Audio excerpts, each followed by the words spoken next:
C'est cool ça. Alors, bienvenue. On va commencer si Tu vous dis, on peut voulez faire les déjà. dédicaces alors. Ah, Comme tu dis habituellement, on peut faire les dédicaces alors. oui, tout à fait, ouais. Ciao.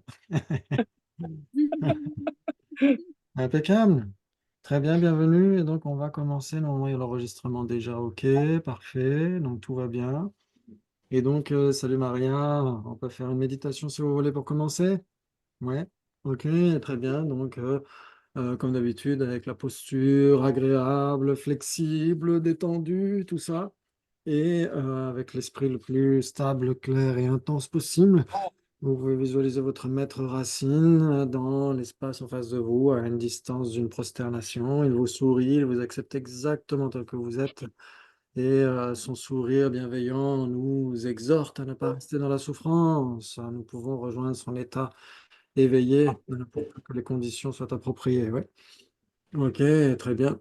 Et donc, essayez d'avoir une visualisation claire, stable, intense, et en englobant, bien sûr, dans votre méditation tous les êtres autour de vous. On va méditer comme ça quelques instants.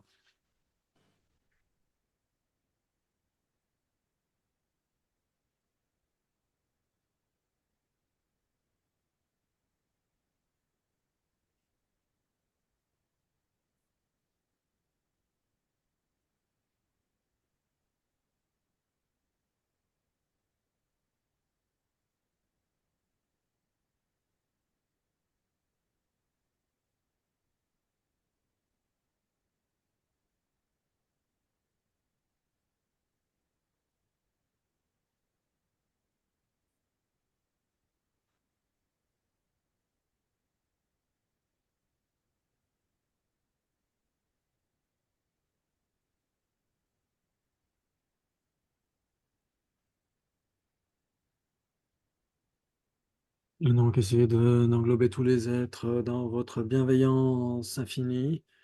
Tous les êtres, nous leur devons tout, et nous ont tout apporté, ce précieux corps humain, ces conditions favorables. Internet, l'ordinateur, ce qu'on a mangé, le lit dans lequel on dort, etc., etc. Tout ce qui est utile dans notre existence nous a été apporté par tous les êtres, sans exception, de manière directe ou indirecte. Et nous leur souhaitons leur rendre leur bonté de la meilleure façon qui soit, en leur permettant d'obtenir le bonheur temporaire, le bonheur stable et définitif.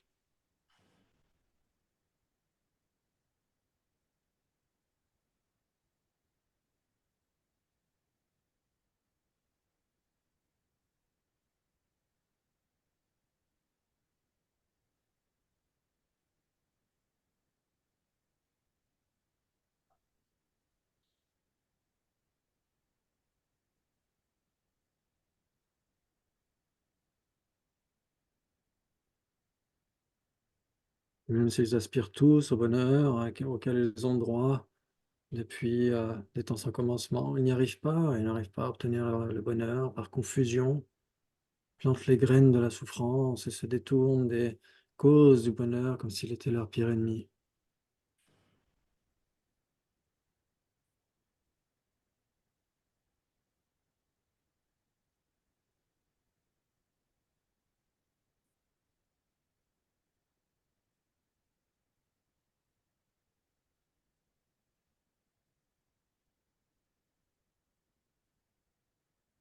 Et c'est tout à fait involontaire, c'est à cause de la confusion, à cause de l'ignorance fondamentale aussi, et la confusion, l'ignorance au regard de la causalité karmique, à cause de l'égocentrisme, tous ces démons qui soumettent en esclavage tous les êtres, nous-mêmes depuis des temps sans commencement.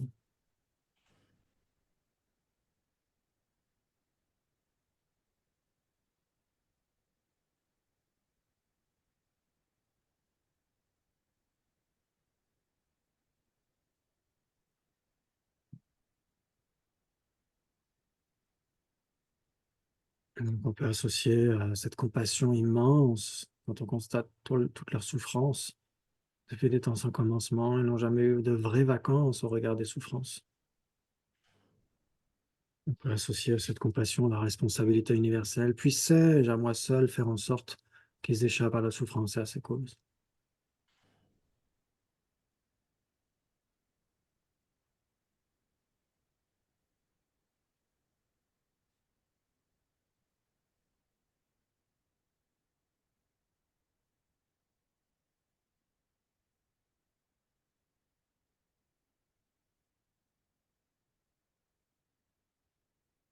Mais en constatant notre situation, on voit qu'on est extrêmement limité, on peut vouloir aider les êtres, et en fait, ça peut faire tout le contraire.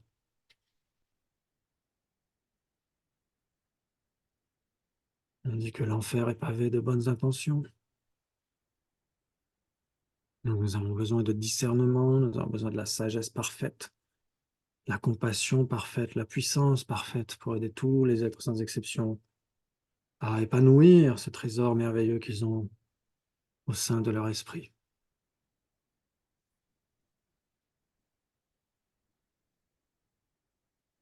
Donc on peut cultiver mentalement cette attitude de bodhicitta, cette attitude la plus merveilleuse qui puisse exister dans cet univers. Vouloir obtenir la perfection spirituelle pour aider tous les êtres à obtenir ce même état.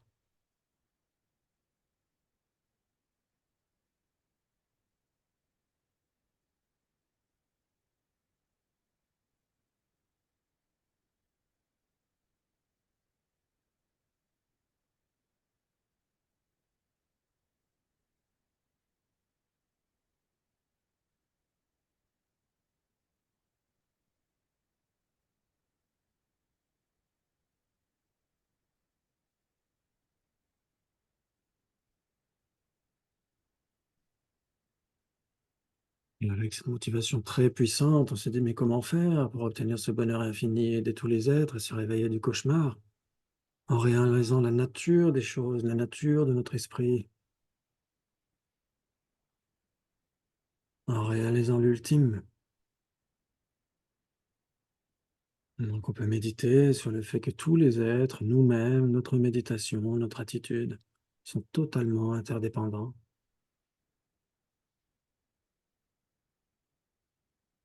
et donc totalement vides d'existence indépendante,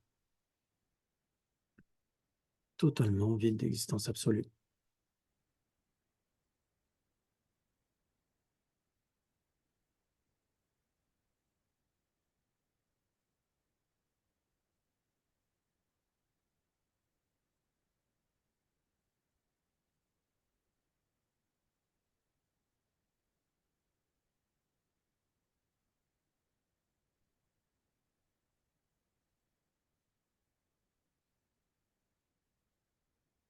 Alors, on peut générer cette prise de refuge, les bodhicitta, et la verbaliser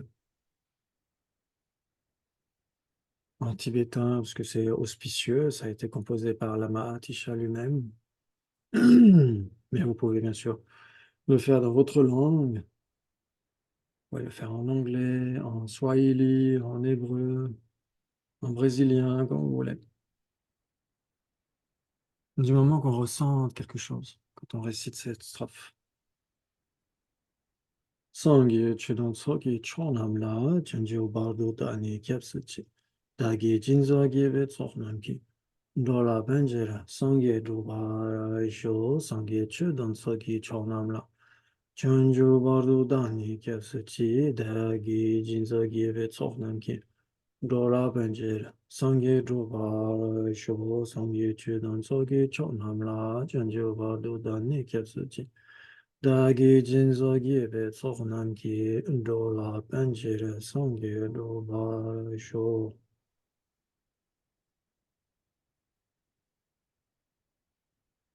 Notre maître est extrêmement satisfait, c'est ce dont il rêve pour nous depuis des temps sans commencement, que nous nous dirigions vers le côté lumineux de la force. Et pour stabiliser, renforcer, inspirer notre attitude, qui associe le vaste et le profond, il fond en lumière et vient rejoindre le sommet de notre tête et celle de tous les êtres. Et vient se fondre en nous comme un flocon à la surface d'un lac.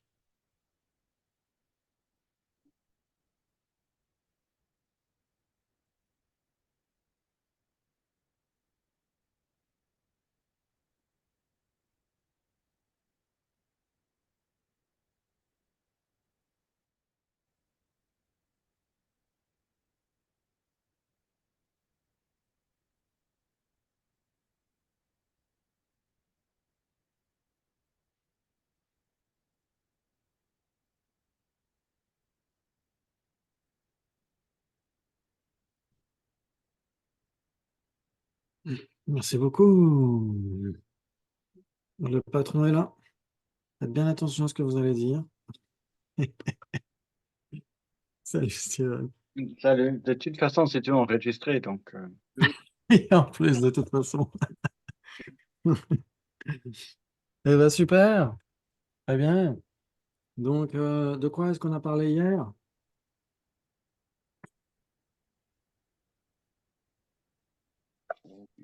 Chapitre 9, déjà.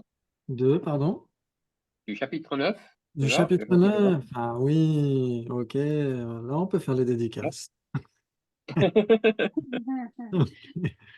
Oui. Et donc, plus précisément. On soit de la personne, on soit des phénomènes, pour débuter. Oui. Tu as parlé Oui. des différentes écoles aussi. Hein. Oui. La première roue, la deuxième roue, enfin les quatre nouvelles, tu as parlé de tout ça. Oui. Puis que tous les pratiquants, Génial. on avait tous un père, non, vous avez plusieurs pères, mais tous la même mère. Oui. Euh, Exactement. Tout Ça à m'a fait. interpellée, tu vois. Oui. Ouais. Oui, oui, c'est important ça. C'est justement, c'est pour ça d'ailleurs que ici le Bodhisattva Shantideva dit que toutes ces branches, tous ces auxiliaires ont été mentionnés par le sage, le Muni ou le Bouddha pour mener vers la sagesse. Ouais, parce que tout le monde va nécessairement devoir réaliser la vacuité profonde pour ne serait-ce que éliminer le voile afflictif, ouais, pour obtenir le nirvana, etc. Ouais. Donc ça, c'est vraiment fondamental.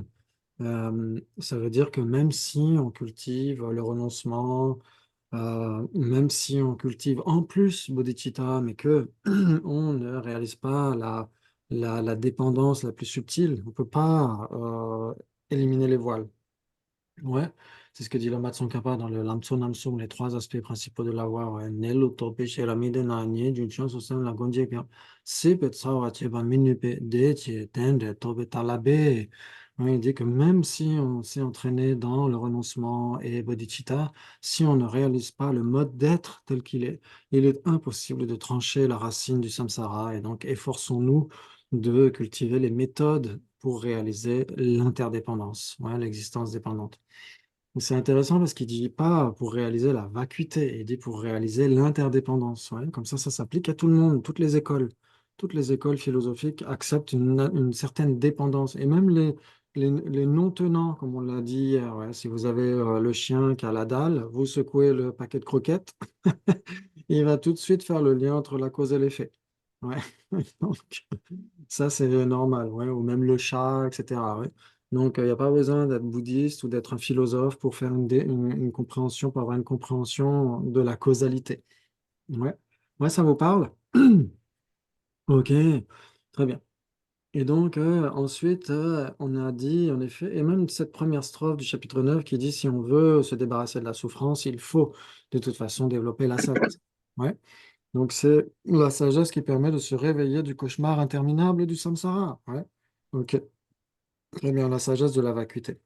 Et donc, ensuite, on a vu qu'il y avait ces différentes écoles et que pour les écoles non prasangika, il y avait la saisie du soi grossier de la personne et la saisie du soi subtil de la personne. C'était quoi le soi grossier?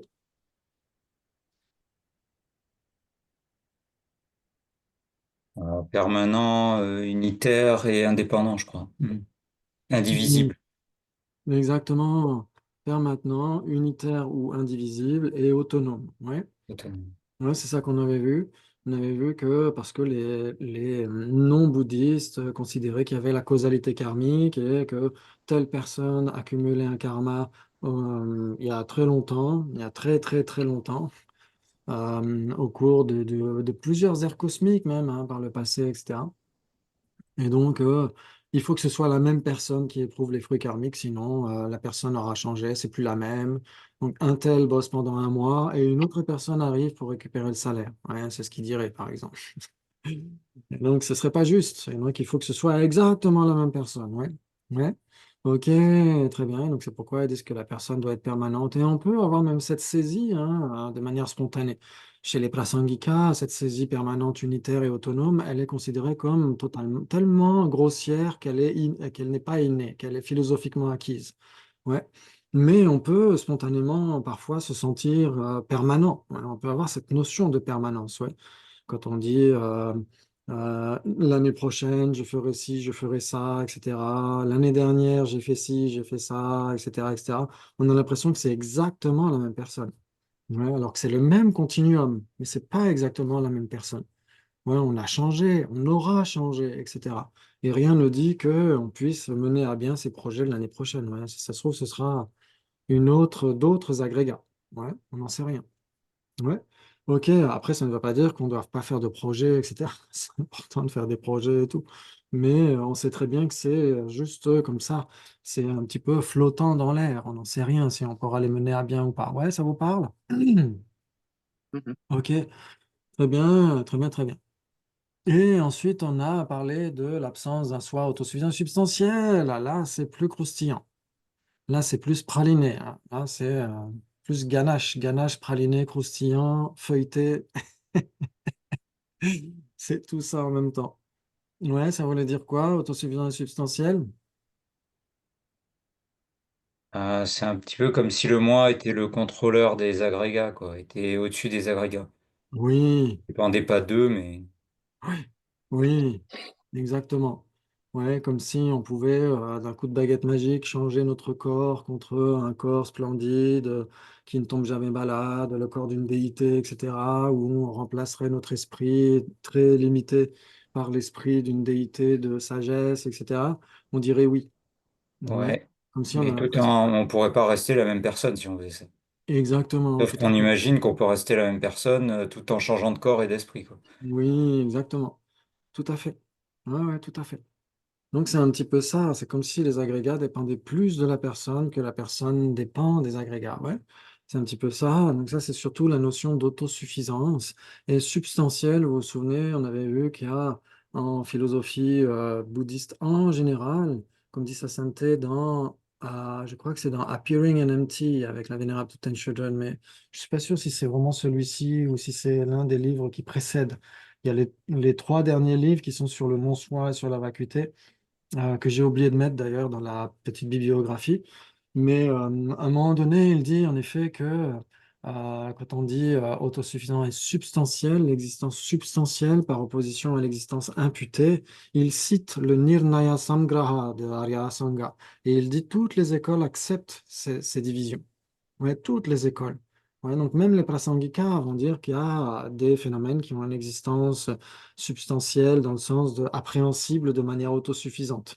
Ouais, ouais, comme on a dit, la distinction, c'était, tiens d'ailleurs, on peut revoir ces diapos si vous voulez, pour que je tombe sur les bonnes. Ouais, c'était ça, ok, très bien. Parce que c'est quand même mieux quand on a des effets spéciaux. On est presque chez Pixar.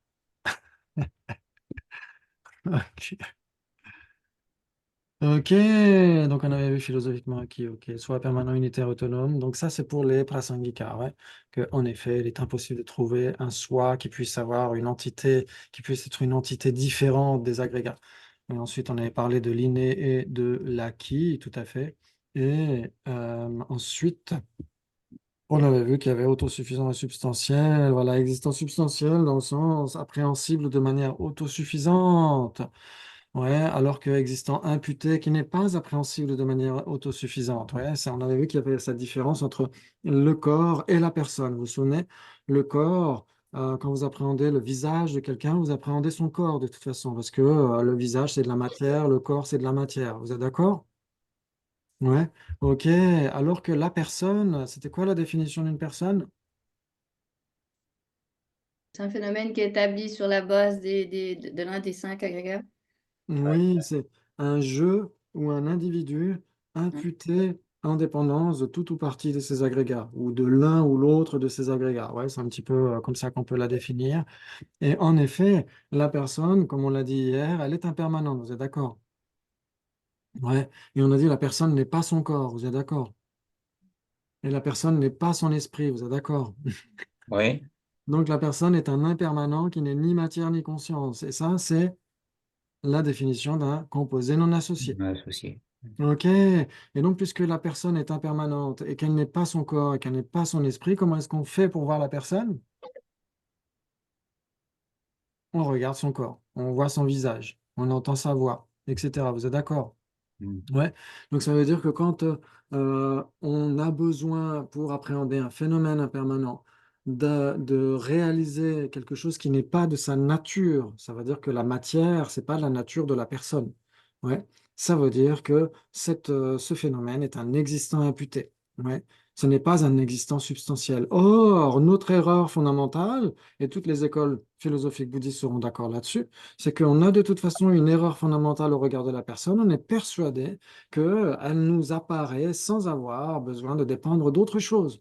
On a l'impression que quand on dit j'ai vu un tel, on a vu la personne sans même devoir dépendre du visage, etc., etc., ou dépendre de sa voix, etc. Vous êtes d'accord? Ouais, ouais. Et donc, c'est une erreur. C'est pourquoi il faut bien réfuter l'existence substantielle de la personne. Ouais?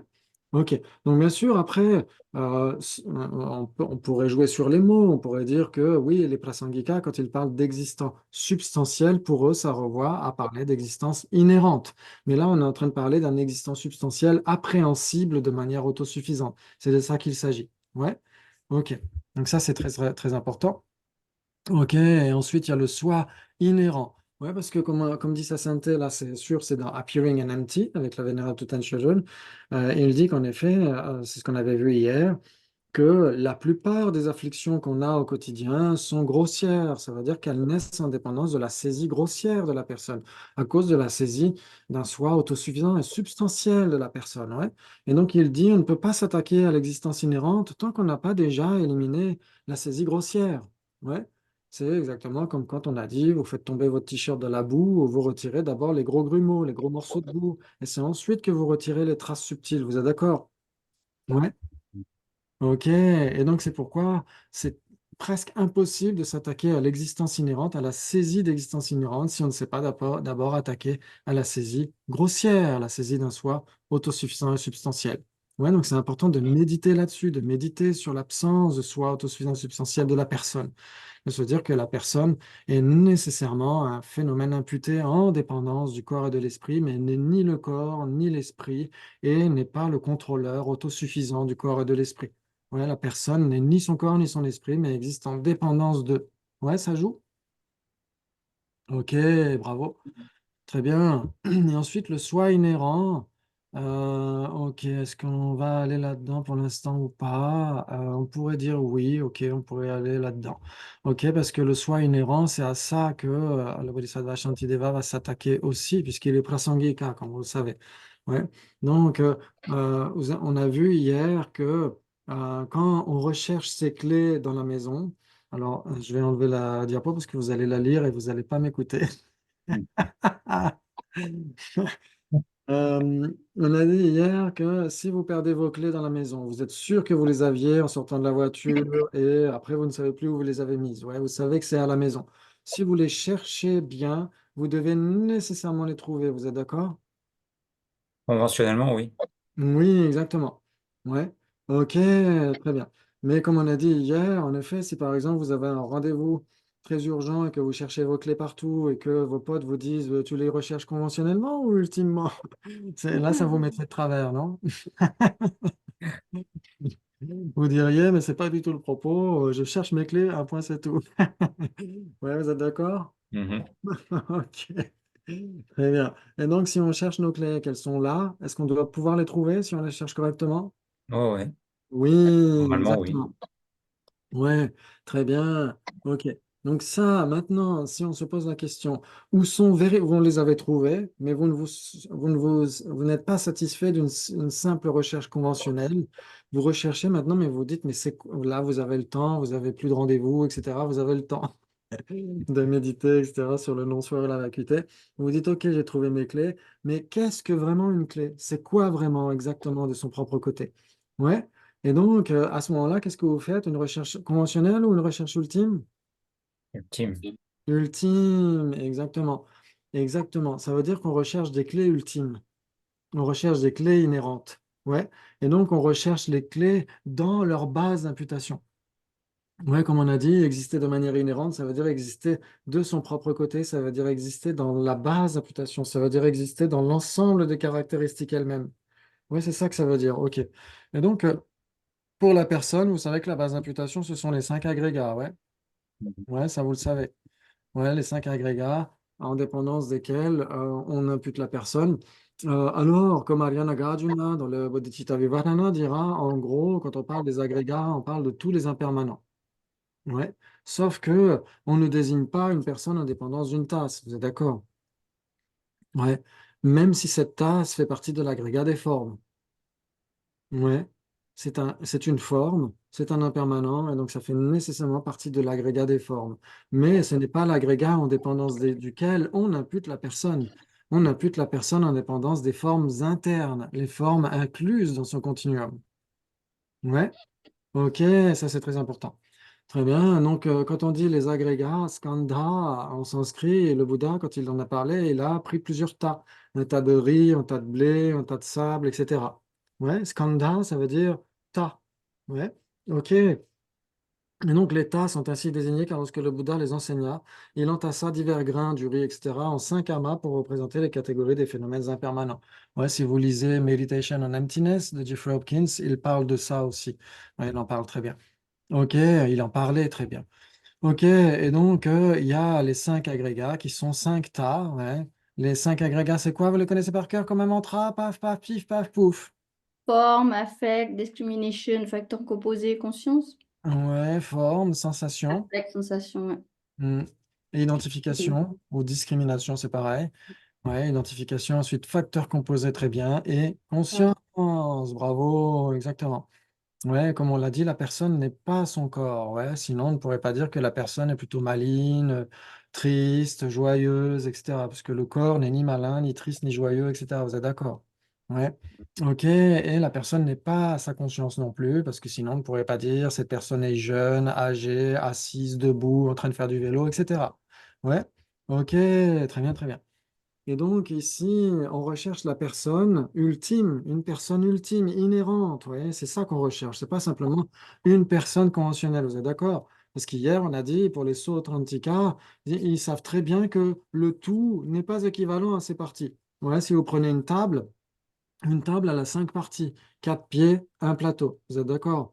Ouais, donc il y a cinq parties et une table. Et donc, tout le monde est d'accord, même les Sautrantika, qui ont une vue assez basique, ils sont d'accord pour dire que le tout est contradictoire avec ces parties. Rien ne peut être à la fois un tout et cinq parties. Vous êtes d'accord? Ouais, donc c'est pas ce qu'on cherche non plus chez les Prasangika. Les Prasangika, ils sont censés être plus malins que les Sautrantika.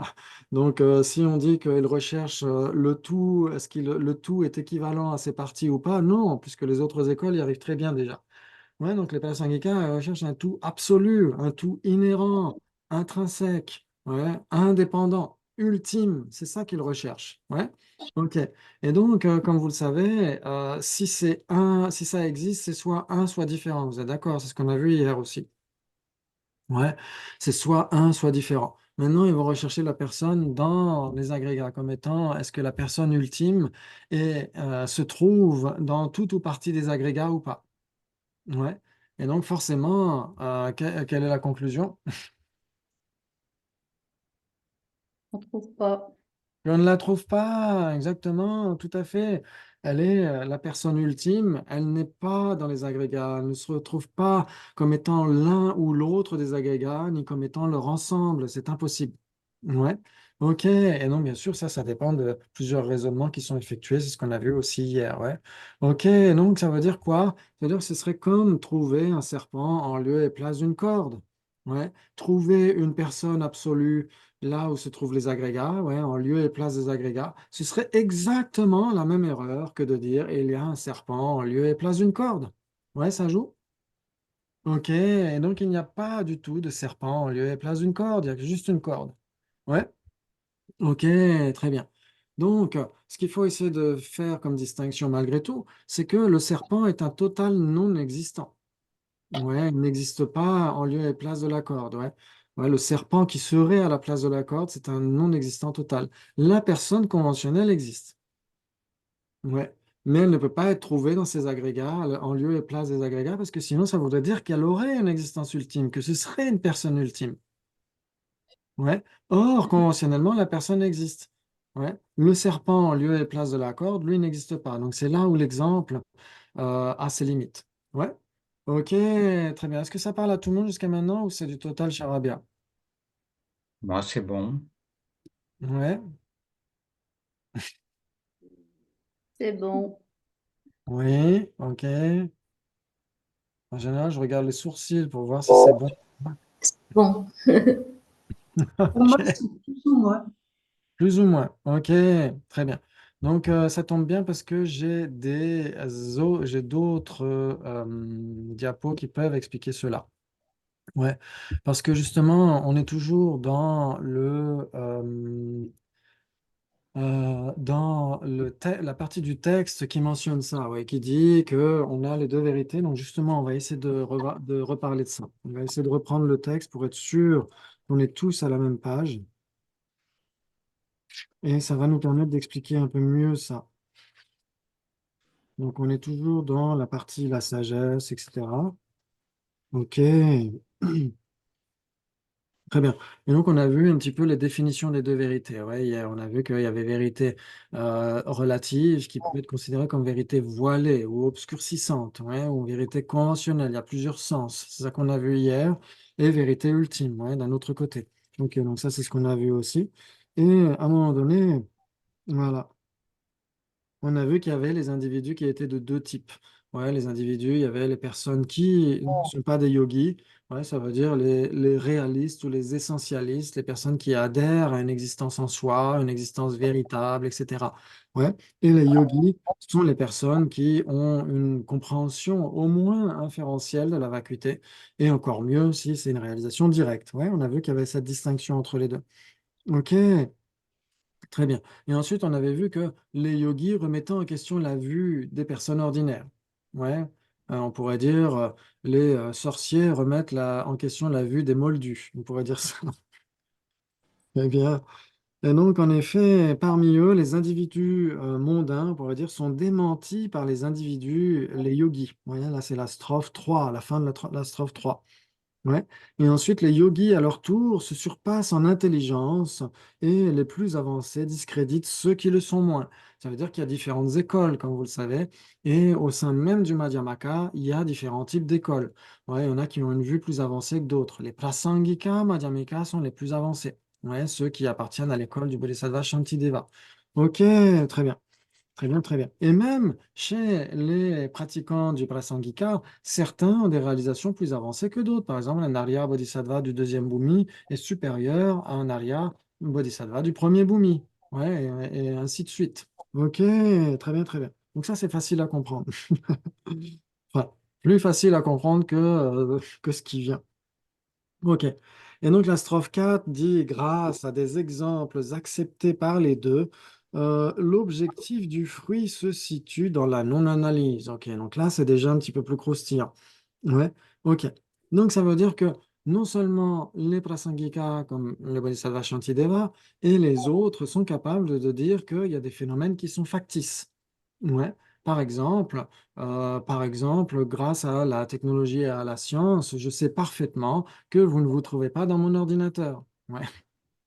Ouais, que vous n'êtes pas comme dans Aquaman. À un moment donné, il y a la reine dans l'épisode numéro 1 qui lance son trident dans la télé. Ouais, parce qu'elle croit il y a des Lilliputiens qui sont dans la télé. Je ne sais plus si c'est dans cet épisode ou un autre, mais enfin bref, vous comprenez ce que je veux dire.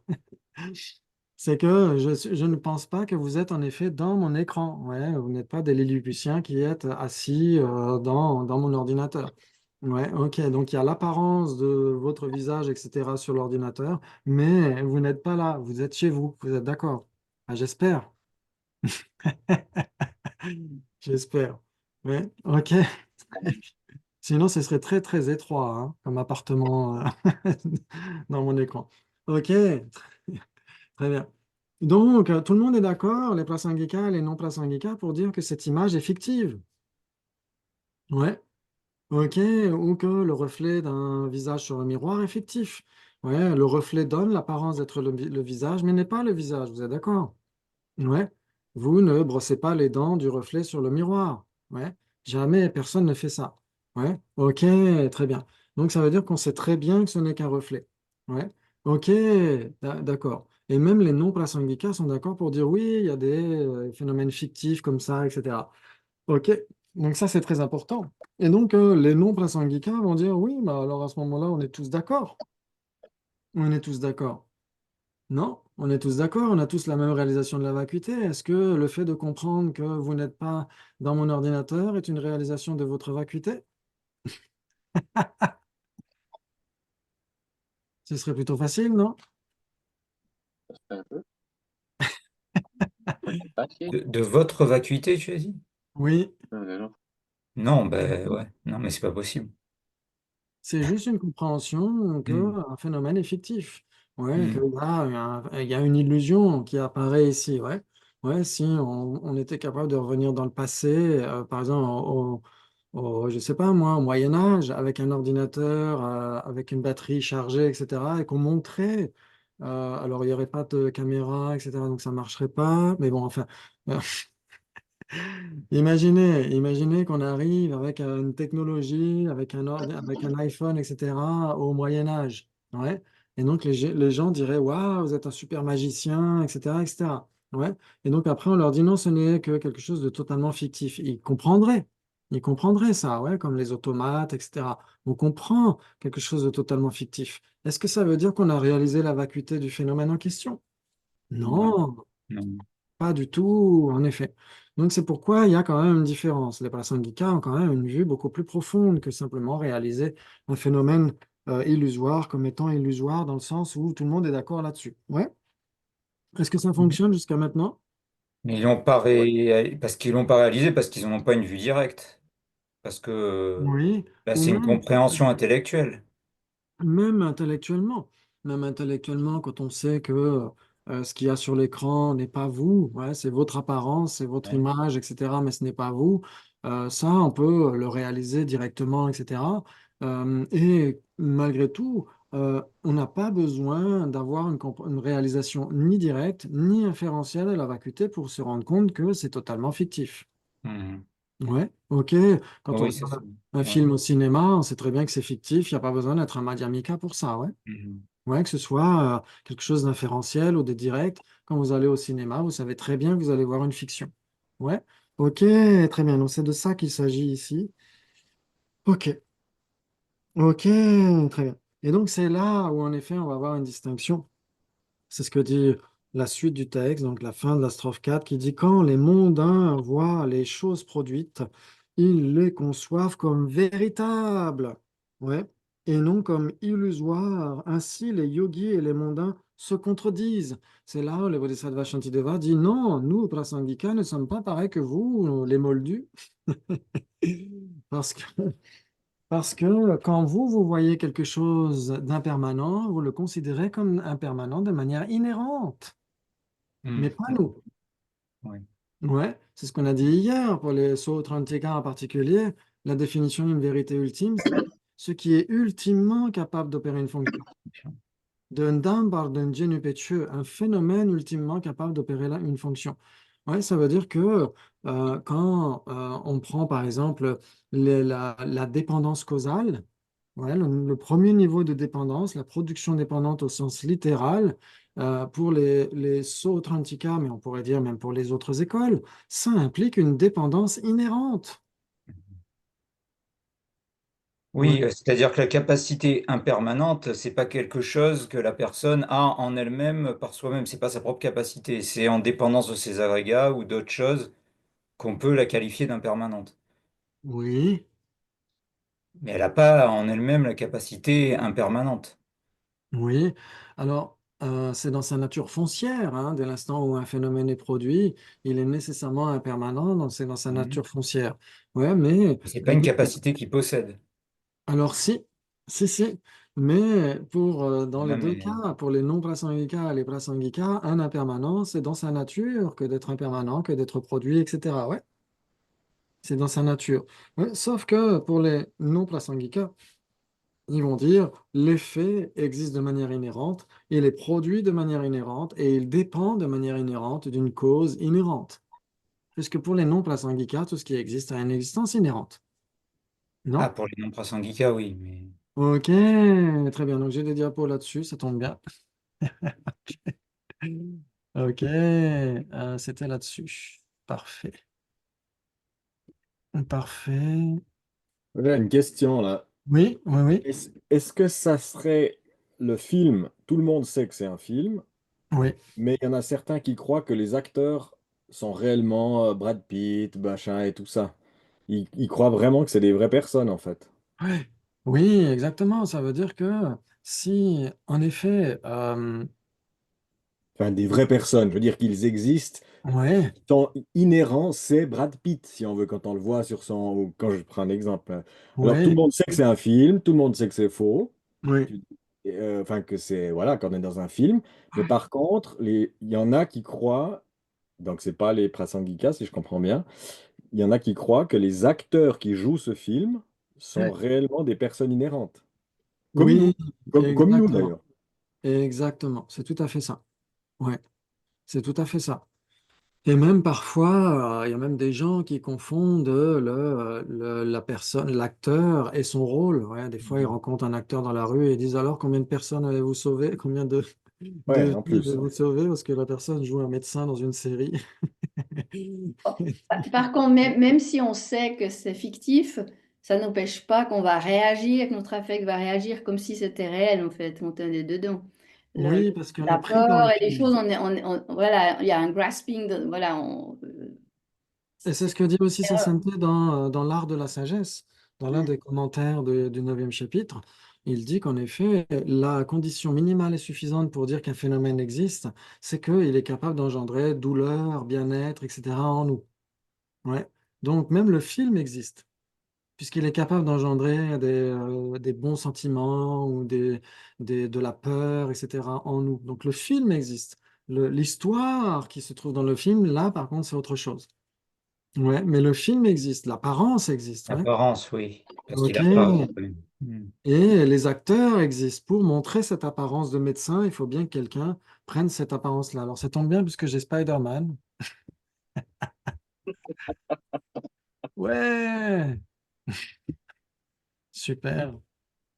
Alors j'espère que vous voyez ici. Donc ça, le titre, c'est pas grave, c'était pour le P-bar. Ok, très bien. Donc les objets d'observation, ça veut dire que pour que on ait une saisie d'existence inhérente, il faut bien que quelque chose soit conçu comme existant de manière inhérente. Ouais, ok. Et donc il faut qu'il y ait un objet d'observation de notre ignorance. Ouais, c'est ce qu'on disait hier par rapport aux vérités conventionnelles. Ouais, les vérités conventionnelles et les vérités ultimes, les deux s'appellent des vérités. Et donc est-ce que les deux sont vrais? Bah, les vérités conventionnelles, elles sont fausses, mais elles sont vraies pour ceux qui sont dans l'ignorance, quoi. Exactement, on dit ce sont des vérités conventionnelles aux vérités relatives, aux vérités voilées. Pourquoi? Parce qu'elles sont vraies au regard de notre ignorance. Et quelque chose qui est vrai au regard de notre ignorance, est-ce que c'est vrai ou est-ce que c'est faux? C'est faux. C'est faux, exactement. Donc il ne faut pas se laisser tromper par cette même désignation, vérité ultime et vérité conventionnelle. Les vérités conventionnelles sont vraies pour notre ignorance et donc elles sont fausses. Ouais, ça joue. Hmm. Ça, c'est très, très important. OK. Et donc, OK, C'est ce qu'on OK. appelle une vue fausse, alors là. Oui, alors l'ignorance est nécessairement une vue fausse. Voilà. C'est sûr, ouais. Exactement. OK, je vous présente Spider-Man, que vous connaissez forcément. OK, qui n'existe pas? Spider-Man, ouais, vous ne l'avez pas rencontré à New York ou ailleurs, il n'existe pas, c'est juste fictif. OK, on est d'accord. Ce qui existe, par contre, c'est la panoplie. Ouais. OK, la panoplie, elle existe. Vous pouvez la trouver à prix modique dans tous les bons magasins. Laissez tomber. Très bien. Dans notre exemple, cette panoplie symbolise l'apparence d'existence inhérente. L'apparence d'existence inhérente existe, Oui, oui. pas l'existence inhérente. Hmm. L'apparence d'existence inhérente existe. Ouais. Par exemple, quand vous regardez un mirage, il y a l'apparence du mirage qui existe, ouais. Mais il y a l'apparence de l'eau qui existe. L'eau, la flaque d'eau n'existe pas, mais l'apparence de la flaque d'eau existe. Vous êtes d'accord? Ok, donc ça c'est très important. Moi, si l'apparence d'existence inhérente n'existait pas, on ne serait jamais piégé. Ouais, on ne saisirait jamais de manière active ou manifeste cette apparence comme étant la réalité. Ouais, ça joue? Ok, Oui, c'est justement ça le problème, c'est l'apparence d'existence inhérente qui nous trompe. exactement. Nous, elle nous trompe. Elle ne trompe plus les arates ou les Arya Bodhisattva des Bhumi purs, mais nous, elle nous trompe ouais, dans de nombreux cas.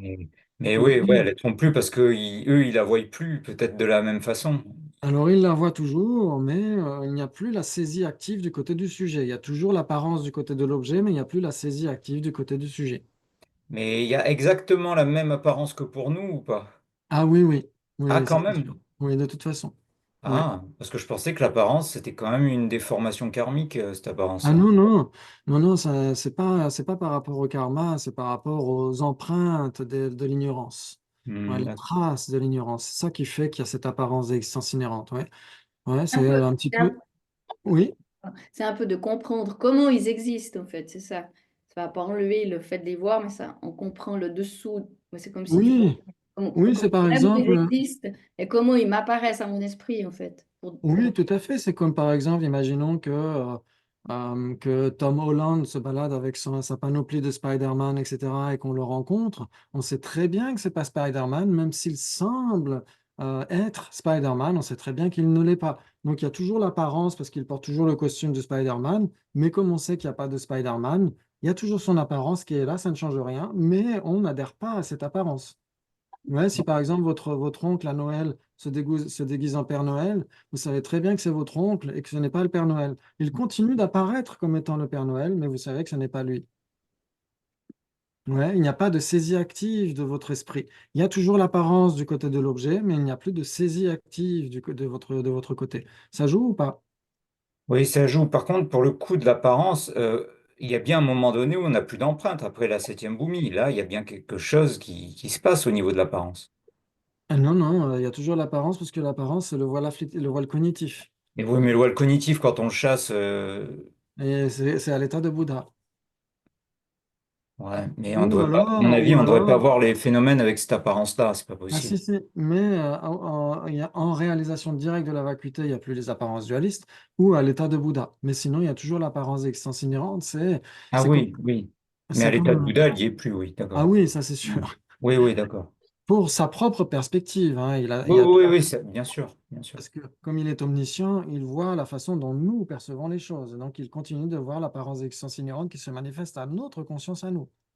Mais Mais c'est Ah, ah, attends, répète. Il continue de voir l'apparence d'existence inhérente qui se manifeste chez bien nous. sûr parce qu'il est omniscient, donc il est censé Ah voir comme oui, nous percevons les choses.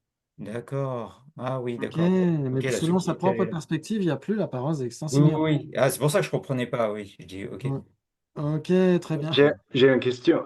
Pour Oui, quelqu'un qui a eu cette perception directe de la vacuité, surtout si c'est stabilisé un peu, donc à plusieurs sessions de méditation reprises, est-ce qu'il doit avoir une expérience différente de cette existence, de cette apparence, non? oui, il ne la saisit plus.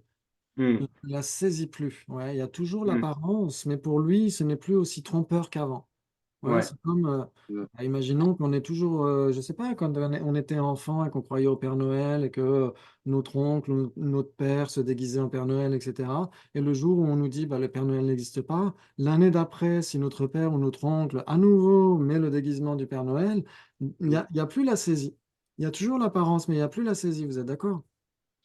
Oui, mais aussi en période, pour certains en tout cas, enfin, pour continuer la métaphore, où on n'est pas encore très sûr, donc on a un petit doute que le Père Noël n'existe pas ou le Lapin de Noël ou comme ça, mais c'est pas encore, on n'est pas encore décidé, donc c'est un peu similaire pendant la stabilisation de la Oui. perception de la vacuité. On commence à douter un peu Ouais. et à fur et à mesure, se saisit, ça diminue.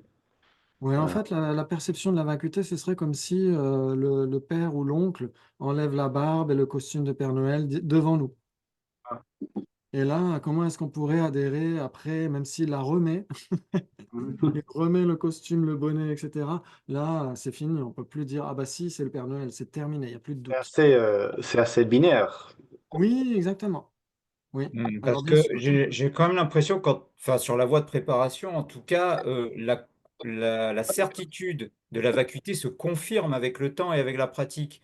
J'ai Hmm. pas l'impression que c'est un espèce de doute, et puis d'un coup, ben, j'y crois, et d'un coup, j'y crois plus, mais que c'est plutôt quelque chose qui a l'air de se renforcer avec le alors, pic de chaleur, etc. Il y a tout un tas d'effets oui. qui s'accentuent, quoi. Là, c'est toujours que conceptuel. C'est une réalisation conceptuelle de la vacuité. Donc, ça veut dire que pour notre exemple ici, ce serait de se dire, bah, comment est-ce que quelqu'un pourrait se faire mordre par une araignée et lancer des jets des filets, etc., de ses poignets, ou alors comment est-ce que quelqu'un pourrait passer à travers la cheminée, parce que les enfants se posent tous la question, s'il n'y a pas de cheminée, alors à ce moment-là, il passe où? Il passe dans le radiateur, etc. Et donc, c'est là où on fait des types de raisonnement où on finit par entretenir un doute et après, si on a une inférence, l'inférence, elle est indubitable par contre. Là, on n'a plus de doute quand il y a une inférence. Ouais.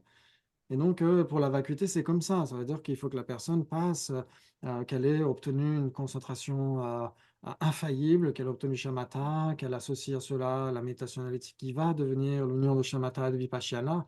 Et donc, cette personne a une réalisation conceptuelle de la vacuité. Donc, elle ne va plus, elle pourrait avoir des doutes de temps en temps en post-méditation sur sa vacuité. Ouais. Mais le doute, lui, n'apparaîtra plus jamais une fois que la vacuité sera perçue directement. Ouais, Ah une oui, fois ça. que Tom Holland enlève son masque, etc., ou l'oncle enlève sa barbe, etc., sa fausse barbe. Ouais. D'accord. Ok, très bien. Donc ça, c'est très important de voir que pour qu'il y ait l'apparence d'existence inhérente, il faut que quelqu'un existe pour qu'il donne l'apparence d'existence inhérente. Ouais. Et donc, il y a quelqu'un qui doit porter la panoplie, quelqu'un qui doit porter le costume de Père Noël ou le costume de Spider-Man. Vous êtes d'accord? Ouais. Ok. Et donc, cette personne aurait besoin d'un sérieux relooking. Ok, très bien. Et donc, cette personne existe. Ouais, par exemple, c'est Tom Holland ici, dans les nouveaux Spider-Man, pas les anciens. OK. Et donc, cette personne existe. Vous êtes d'accord? OK. Très bien. Et donc, la personne est l'objet d'observation de notre ignorance qui adhère à un soi personnel. Il faut qu'il y ait quelqu'un qui existe pour qu'il y ait cette apparence d'existence inhérente. Vous êtes d'accord que si la tasse n'existait pas, comment pourrait-elle donner l'apparence d'exister de manière inhérente? C'est impossible. Ouais, ok. Et donc c'est pourquoi le phénomène conventionnel existe. Il est observé par une cognition valide, pas le phénomène inhérent. Ouais, et le phénomène inhérent n'existe pas, mais le phénomène conventionnel existe. Ouais, pour que vous ayez l'apparence d'un serpent en lieu et place d'une corde, il faut qu'il y ait une corde. Vous êtes d'accord? Ouais, pour que une personne donne l'impression d'exister de manière inhérente, il faut que cette personne existe. Pas son existence inhérente, mais il faut que cette personne existe en premier lieu. Ouais, comme la corde doit exister pour donner l'impression d'être un serpent enroulé sur lui-même. Ouais, ça joue ou pas? Oui, la Si, si. personne, ça devient la base, comme c'était écrit tout à l'heure, c'est la base, l'objet de base de notre ignorance, quoi, Oui, dans c'est lequel l'objet l'ignorance va d'observation. pointer. Hmm. Exactement. Ouais. Donc là, vous avez avec l'apparence d'existence inhérente. Ouais, ça veut dire que une personne inhérente ou un serpent en lieu et place de la corde, ça n'existe pas du tout. Ouais, ok. Et sans l'apparence d'existence inhérente, eh bien les deux existent. Ouais, ouais. Tom Holland est tout à fait observé par une cognition valide conventionnelle. Une corde est tout à fait observée par une cognition valide conventionnelle. Donc ce sont des vérités conventionnelles. Ouais. Alors que un Tom Holland existant de manière inhérente ou un serpent en lieu et place d'une corde, ça, ce ne sont même pas des vérités conventionnelles. Ouais, ce sont des non-existants. Ouais. Une vérité conventionnelle, comme vous le savez, vérité conventionnelle et vérité ultime sont nécessairement les deux divisions exhaustives des existants. Si ça existe, c'est nécessairement soit une vérité conventionnelle, soit une vérité ultime. Vous êtes d'accord? Mhm. Si ça existe, c'est soit une conventionnelle, soit une ultime. Mais on peut l'avoir des deux côtés, hein, donc je sais pas. On peut l'avoir du côté conventionnel ou du côté de ultime. Ouais, Ultimement ça, ou conventionnellement, donc. ce qu'il faut voir, c'est que cette base de division, elle est valide dans toutes les écoles philosophiques bouddhistes. Ouais. Pour les Vaibhashika. Si ça existe, c'est soit une vérité relative, donc un truc qui est un conglomérat d'autres choses, soit c'est une vérité ultime. C'est un truc qui est pur et dur, qui résiste à l'analyse. Ouais. Ah oui, Pour les oui, Sotrantika, si ça, pour les Sotrantika qui suivent le raisonnement, si ça existe, c'est soit impermanent, soit permanent, vous êtes d'accord? Ouais. impermanent. Oui, oui, en effet. Ok. Oui, oui, soit permanent, Et soit. si c'est impermanent, pour les Sotrantika qui suivent le raisonnement, c'est une Ça vérité existe. ultime. Ça Et si existe, c'est c'est- une vérité ultime. Mais si c'est permanent, ça n'existe pas vraiment, quoi. Enfin, c'est. Alors ça existe, mais c'est une vérité conventionnelle Ah, d'accord. Ok. pour les Sotrantika qui suivent le raisonnement. Ok. Ouais. C'est une vérité fictive, c'est un sous-existant, un existant fantomatique, c'est une fiction utile, on va dire. D'accord. Ouais, ok. Mais si ça existe, c'est soit une vérité ultime, soit une vérité conventionnelle. Et pour les Chittamatra, c'est pareil. Si ça existe, c'est soit la vacuité, soit c'est n'importe quel existant qui n'est pas la vacuité. Et pour les Madhyamika, c'est le même principe. Ouais, si ça existe, c'est soit une vacuité d'existence inhérente, soit c'est un phénomène autre qu'une vacuité d'existence inhérente. Donc les deux vérités sont nécessairement des divisions exhaustives des existants. Mais il Non? y a beaucoup de choses du côté ultime, du coup, parce que. Alors ça, c'est autre chose. Mais ça, on pourra le voir par la suite. D'accord. Mais il faut bien garder ça à l'esprit que quand on a dit tout à l'heure, hier, pardon, j'arrive vers toi, Annick, quand on a dit hier que il y a les vérités conventionnelles et les vérités ultimes, on a dit l'ultime ne relève pas de l'intellect, etc., parce que ça doit être perçu par une perception directe, etc. Et tous les autres phénomènes qui ne sont pas la vérité ultime sont nécessairement des vérités conventionnelles, des vérités relatives.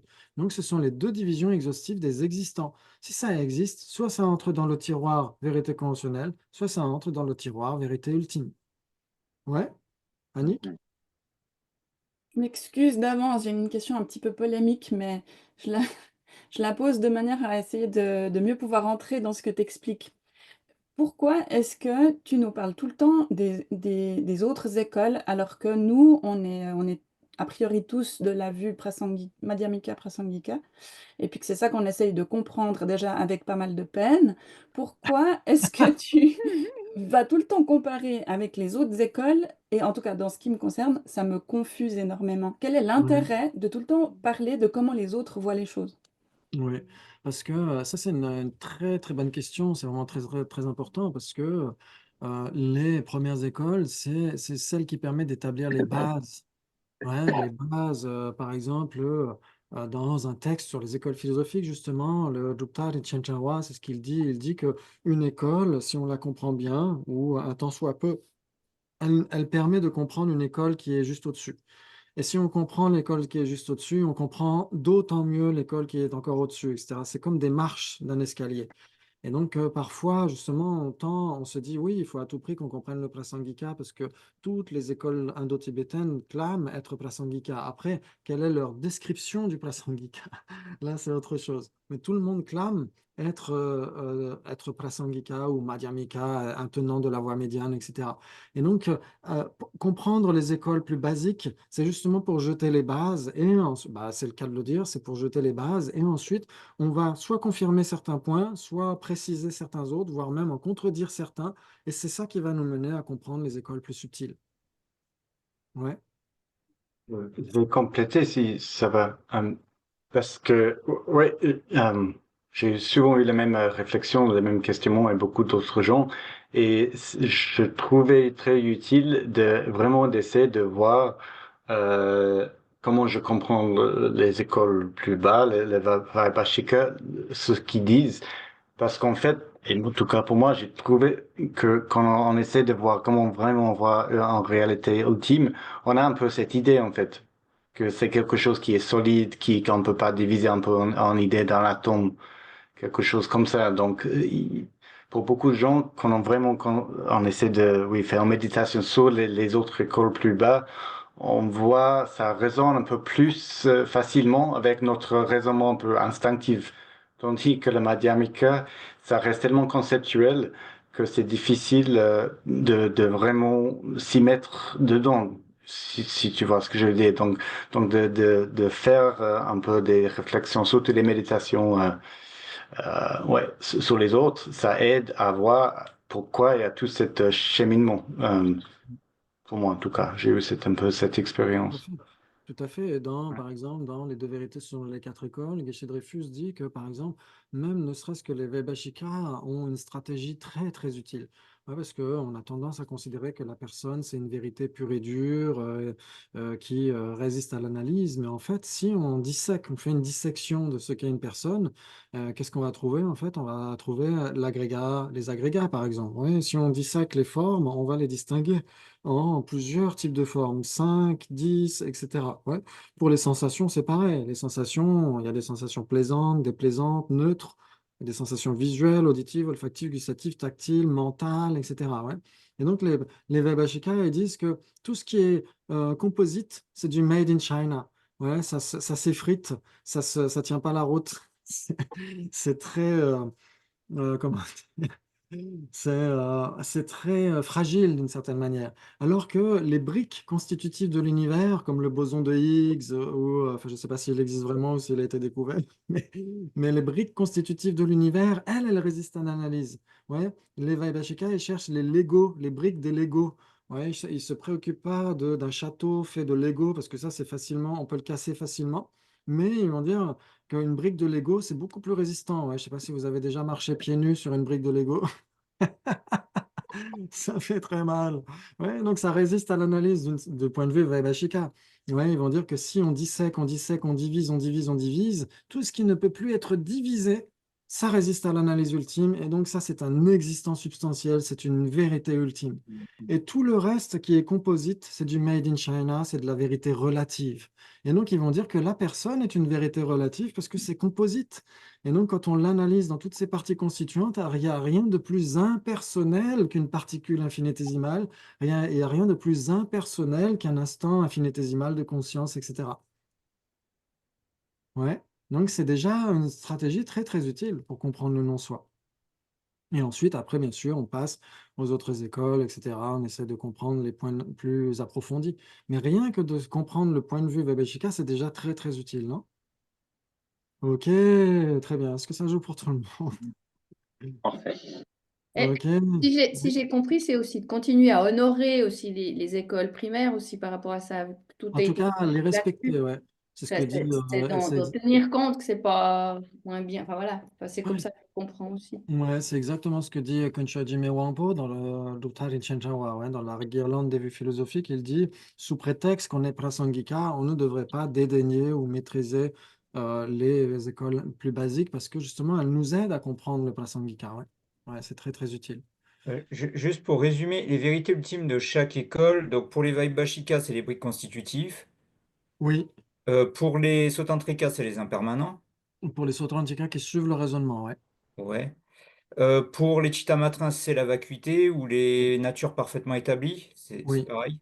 Oui. oui, Et pour les Prasangika, du coup, c'est l'absence d'existence inhérente. Il y a rien. Enfin, oui, voilà. exactement.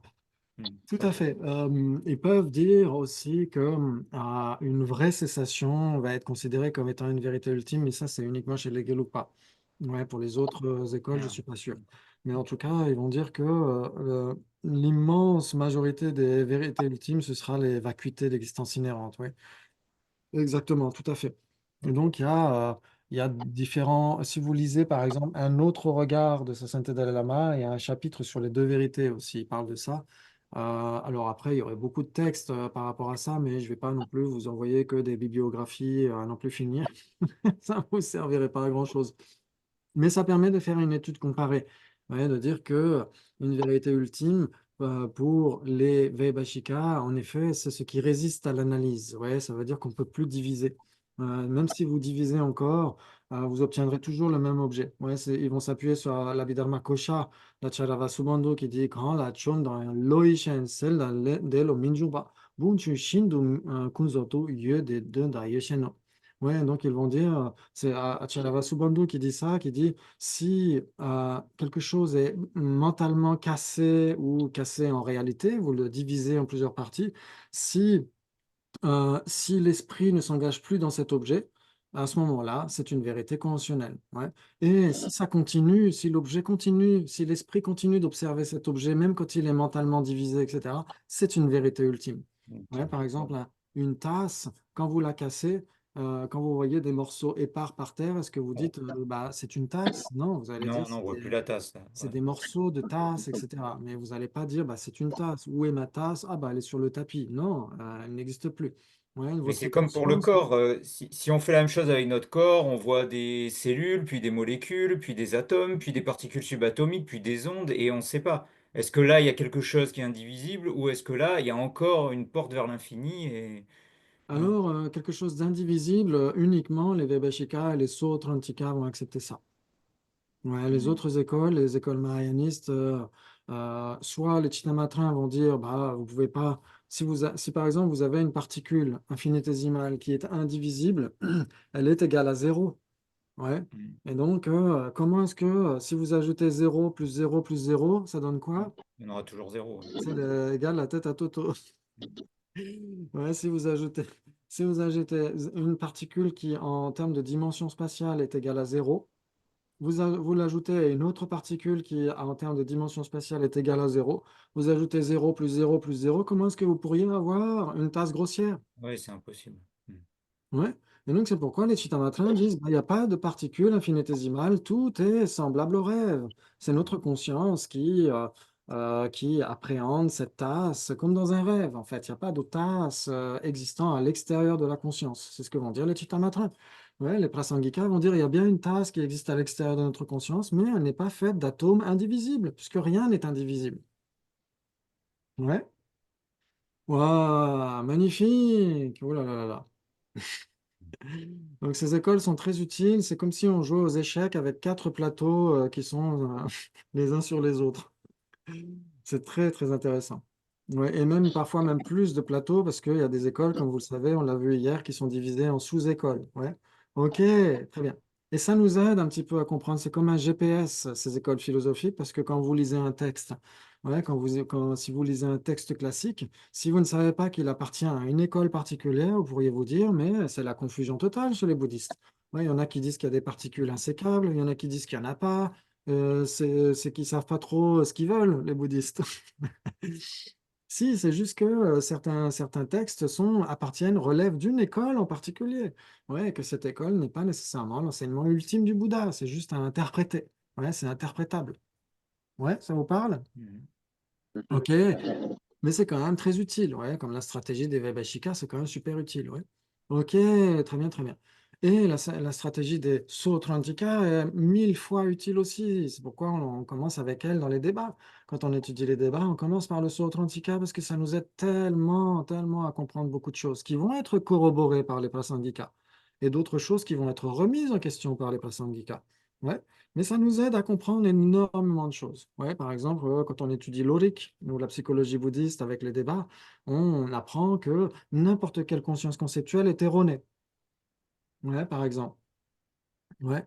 Ok, parce que quand vous pensez à votre tasse préférée, euh, c'est l'image de la tasse qui apparaît à votre conscience et elle donne l'impression d'être la tasse, mais n'est pas la tasse. Ouais, donc il y a quelque chose d'erroné qui est là. Sauf que votre conscience conceptuelle peut très bien être valide. Ouais, vous réalisez votre tasse. Ouais, et donc elle est en accord avec la réalité, sauf que elle passe par un reflet conceptuel qui, lui, est distordu. Ouais. Et les Prasangika vont dire quelque chose de très similaire. Vous pouvez avoir des cognitions valides, c'est tout à fait possible, sauf que toutes vos cognitions valides, tant que vous n'êtes pas un Arya, seront nécessairement erronées. Donc, c'est pourquoi on comprend déjà chez le Sautrantika avec l'Oric, on comprend qu'une cognition peut être erronée tout en étant valide.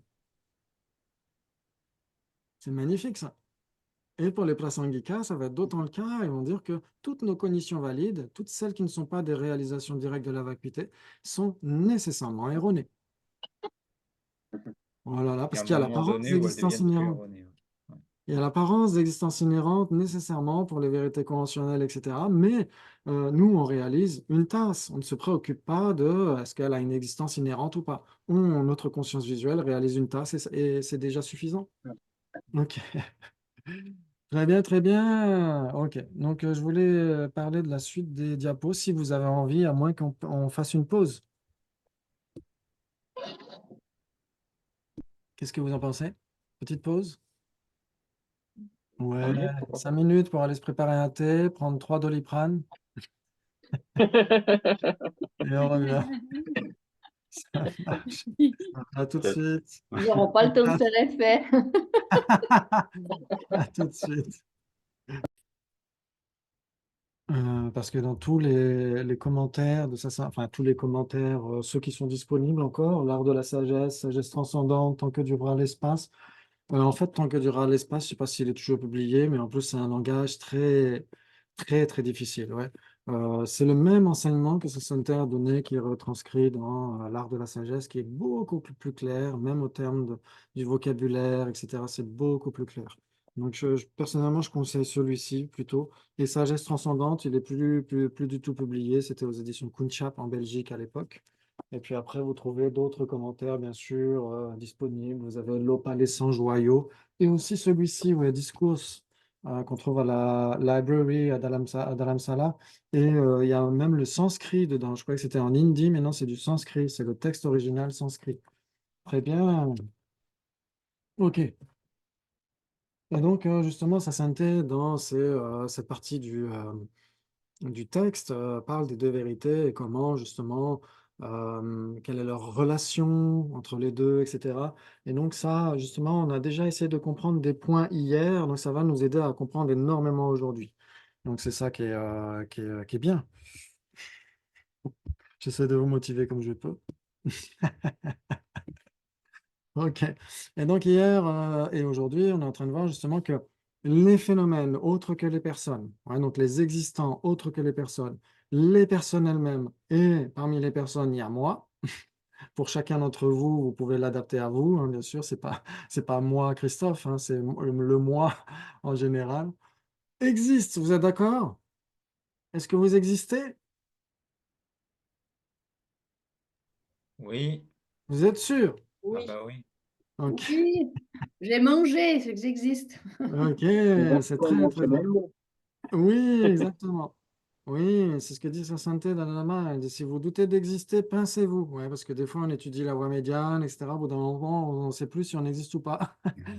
Est-ce qu'on existe? Oui. Pourquoi est-ce que vous existez? Parce que vous êtes observé par une cognition valide conventionnelle.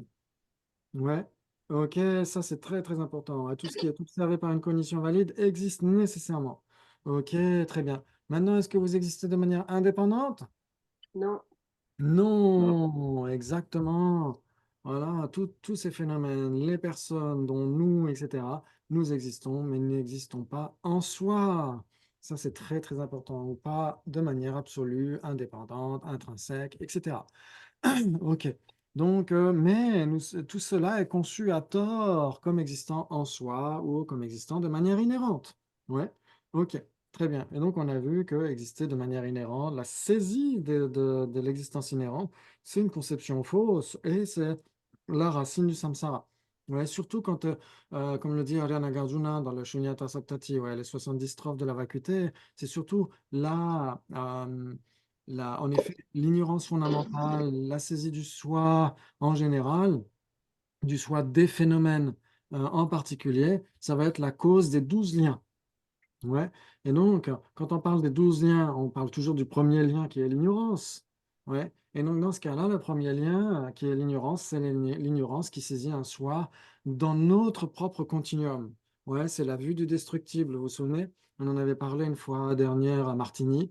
On avait dit que quand on saisit le soi de la personne qui est dans notre continuum, quand on saisit notre propre personne comme existant en soi, c'est de là qu'on parle de la vue du destructible. C'est ça l'ignorance qui est le premier lien. Ouais, ça joue. Et donc, toute la suite de catastrophes vient après. C'est ce que dit Acharya Chandrakirti quand il dit Nyam Kyona Malu Disola Thale Dion Aloye Tongyuchi, etc. Il dit que toutes les afflictions et tous les défauts, tous les méfaits viennent de cette vue du destructible, Jigsaw en tibétain. Ouais. Et donc, il faut certifier que cette vue du destructible n'a rien à voir avec la réalité. Ouais, que la personne existe, mais pas en soi. Que la personne est l'objet d'observation de l'ignorance qui l'a saisie comme existant en soi. Ouais, ça joue? Ok. Le terme destructible, il y a une raison pourquoi c'est nommé destructible. Oui, c'est surtout par rapport cette vue du destructible qui est très, très grossière quand on parle de la personne comme étant permanente, unitaire et autonome.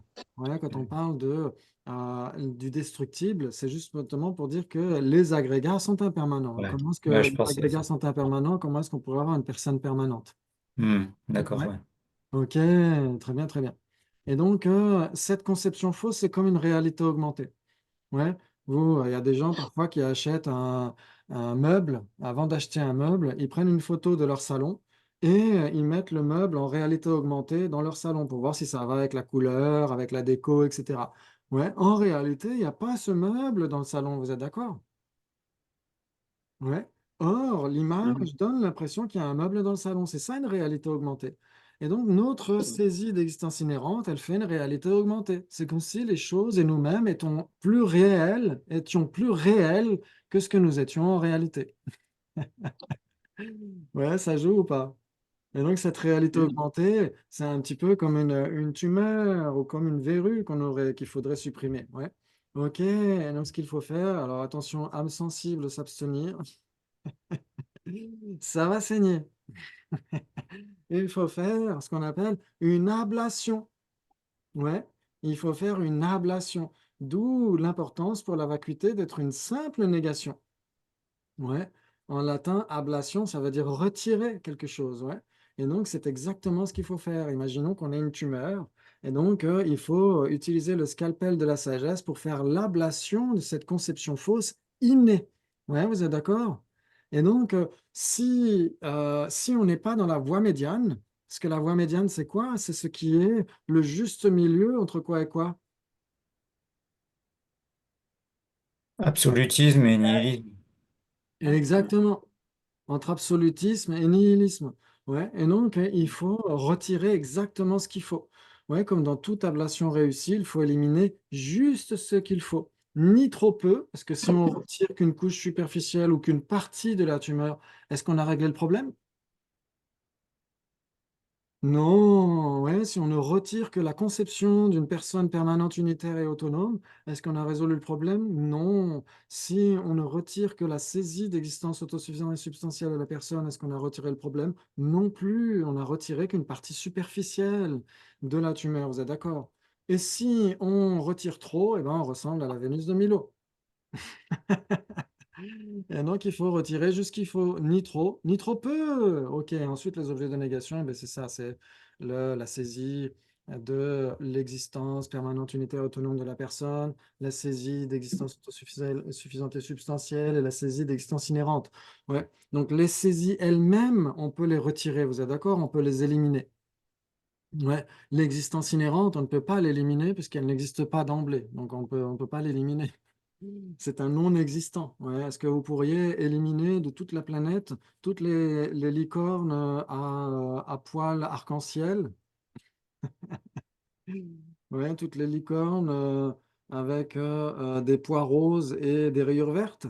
Non, vous ne pouvez pas les retirer de la planète puisqu'elles n'existent pas d'emblée de toute façon. Par contre, ce qu'on peut retirer, c'est la conception qu'elles existeraient.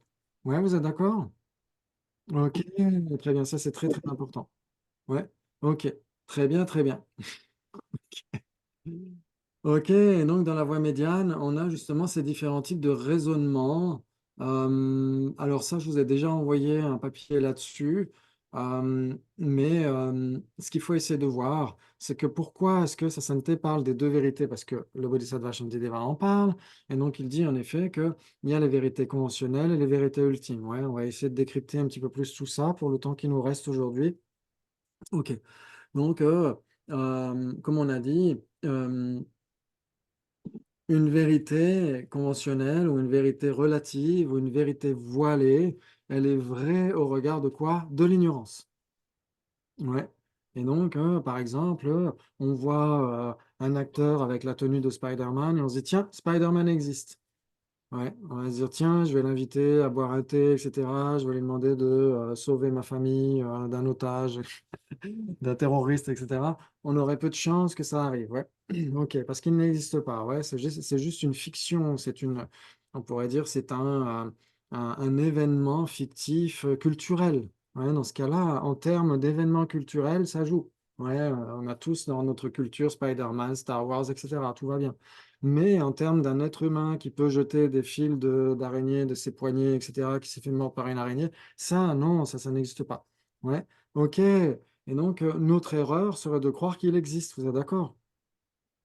Ouais, très bien, ok.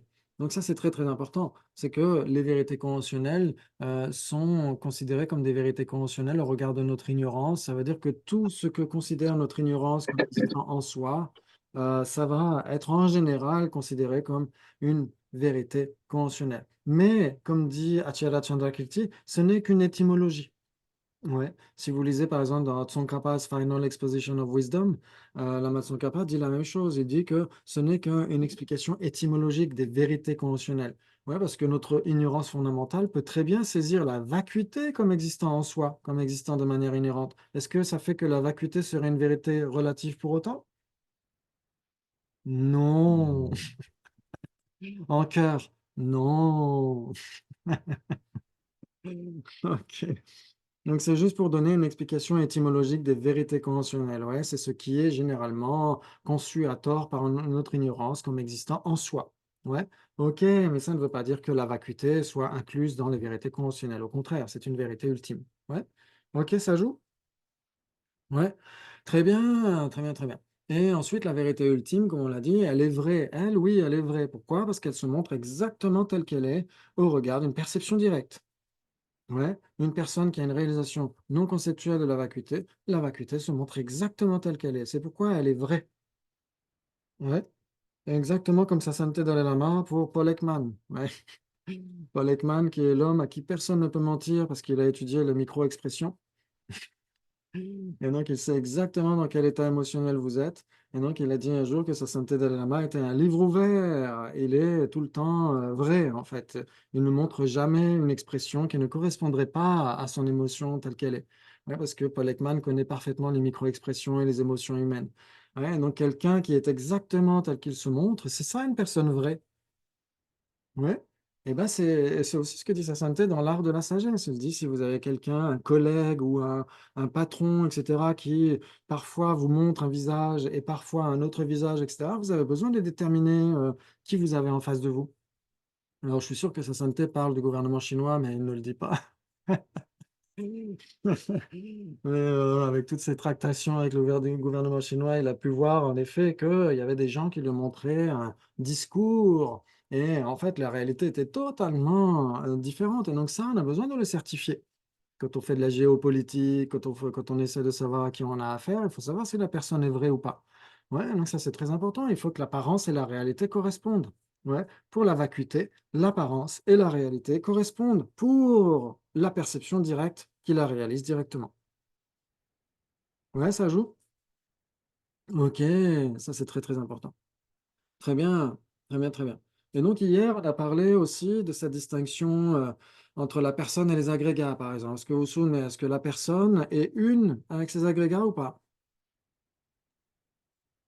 Non, Et pas une, distinguons. elle est différente des... Enfin, non, elle est même pas non plus différente. Elle n'est pas différente des agrégats. Elle est ni une ni différente. Ah bon, donc elle n'existe pas alors, puisque un est Non, elle différent. est une même Elle est entité. différente.